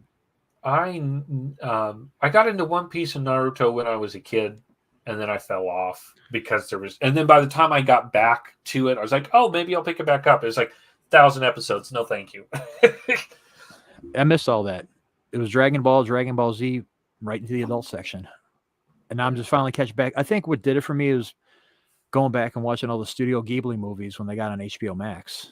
They kind of just cooled off that whole edgelord. Before that, I was watching, was it Goblin Slayer, Tokyo Ghoul, Hunter x Hunter 2, but also like Attack on Titan. It was just all dark, negative shit. I'll say this, okay? So Goblin Slayer, the first episode is set, maybe first 2 or 3 are kind of on the darker side. That first episode, for damn sure.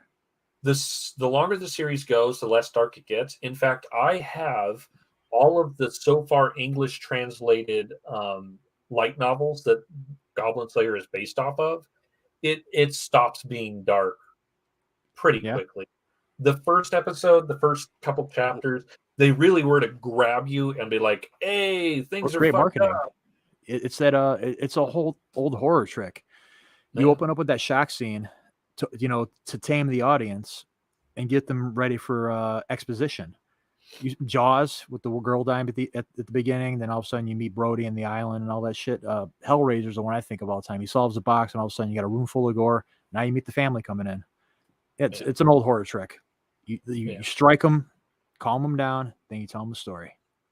But so with Goblin Slayer, like I really do enjoy it, but it definitely, I can tell people, if you can get past the first episode, you'll enjoy it. If you can't, that's totally understandable. I was gonna say, I posted on my Facebook, I'm rewatching Samurai Champloo like a week ago. And my best friend Eric, he hit me up. He was like, "Man, I don't watch anime, but I watched this first episode of this show called Goblin Slayer.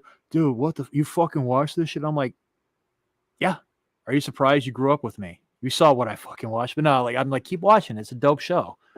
Because he's one of those people, like I always try to get him into it, but he felt like overwhelmed, kind of like the way you people are with the games right now with me. As soon as I like, hey, you guys recommend any good games? It was like an avalanche of like 3 people recommendations. Yeah. But Attack on Titan, is that coming back out soon? The anime? There's supposed to be one more season. Even what's funny is, right? Well, yeah, the last half of the season. I meant. Well, but the thing is the last 2 seasons that have been released have all been called the final season, and they're calling it as like, well, it's because the seasons, they're all one big season, but they're still releasing them years apart, or So like it's 6 months to a year apart. It's like a Kiss farewell tour.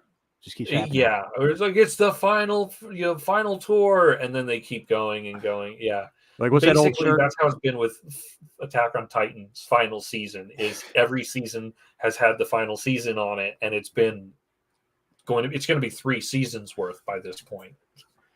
I could have sworn I saw this vintage shirt that said Rolling Stones farewell tour 1989.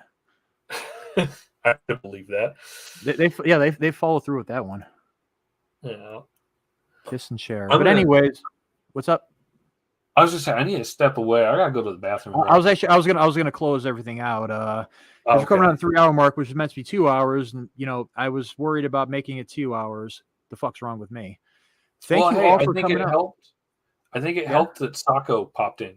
Hell yeah! And if you're listening out there, Sako, you're awesome. Thank you so much. This, I don't know. It's one of those reasons why I guess where I should connect more people. It seems like I get along with some more often instead of just being crawled up my hole in my dungeon. I think it was like talking to you and like 3 other people for a while. Yeah. So obviously I'm not failing at this whole thing, but let me do the outros. Go ahead and plug everything you want to plug right here for the internet to see in here. Well, I can be found on Twitch, Lygia _ and Kana. Here, I'll just go ahead and pop them with pop it into my the chat here again. Nope. Is it still showing? It's okay, yeah, no, it's still here. Come on, fucking full. Okay. Come on, Boomer. Well, I'm on Twitch. It's not letting me get in to type it apparently. Hang on, let me help you. Oh, you got it. I got it now. Bye, so yeah, there's my Twitch. I play fairly regularly on Twitch, a variety of games. That's about all I do, though. My wife is Adrienne LeVay on YouTube. I'll plug her because she's amazing. Phrasing. And so she's there. Adam says to connect him with me. As I see YouTube, but behind closed doors. He's Kenny Everett on my Facebook. I probably shouldn't have said that. You better put up some blockers there. But yeah, if you want to find him through my friends list there. Yeah. But yeah, my Adrienne LeVay on YouTube. That's my wife's channel. May still be under Lygia Resurrected, but it should say Adrienne LeVay now. I don't have anything else going on with me, so just the beard. Yeah, and even then I trimmed my beard. How dare you, sir? I know. I trimmed my beard, and I might even be trimming my hair soon. You are a fucking sellout. Well, it's not that, actually. It's not because, I'm actually just getting tired of my hair being in my face when I sleep. I was kind of hoping you'd grow it longer, and then when Adrienne's career blows up, you're going to become her cowboy manager, call yourself the Colonel, have the hat, the ponytail, and the beard. All of a sudden, you start getting a little too controlling, collecting more of the money, outsourcing. Well, listen, how dare you? Point something out, right? I don't have to collect the money because if she makes so much money that I can be a stay-at-home cat dad, I'll do it. I'll be fine with that. When she makes it big, sure, let me be this. I even told her, because she makes more money than me per paycheck now. And she likes, well, I'm the breadwinner. I said, no. We split our bills 50-50. But if you want to start paying like 60%, I'll do way more stuff around the house. Like if you pay more, you won't even have to do chores. I don't know. I think we should get on here and discuss this. Let's get the breadwinner on here, huh? No, I'm kidding. Yeah. All right. Well, there you go. And yeah, new music coming out. She is also an awesome person. Yeah. As for me, it's, purely up to you, but I am RC Scott. You can find me on social media, pretty much everywhere except for TikTok. That would be the RC Scott at Twitter. I'm trying to get a little more active on there, but it's a fucking sewer. The RC Scott official on Instagram, which I've kind of fallen off of, which I need to get more on because it's a lot more fun. Facebook, of course. Here, I have some stories out. No Strings Attached, Midnight Double Feature, soon to be Skin Auction, the novella, hopefully by the end of the month. See what else. Other stuff going on, I'll talk about later. I'm tired. I got shit to do. Thanks for coming. Thanks for being here, Kenny. Bye, all y'all in the chat. Be sure to hit that thumbs up, subscribe, like. If you hear this in the future, do the same. Y'all be easy. Stay hydrated. Yeah. I'm drinking water the whole time. Have a good one, guys.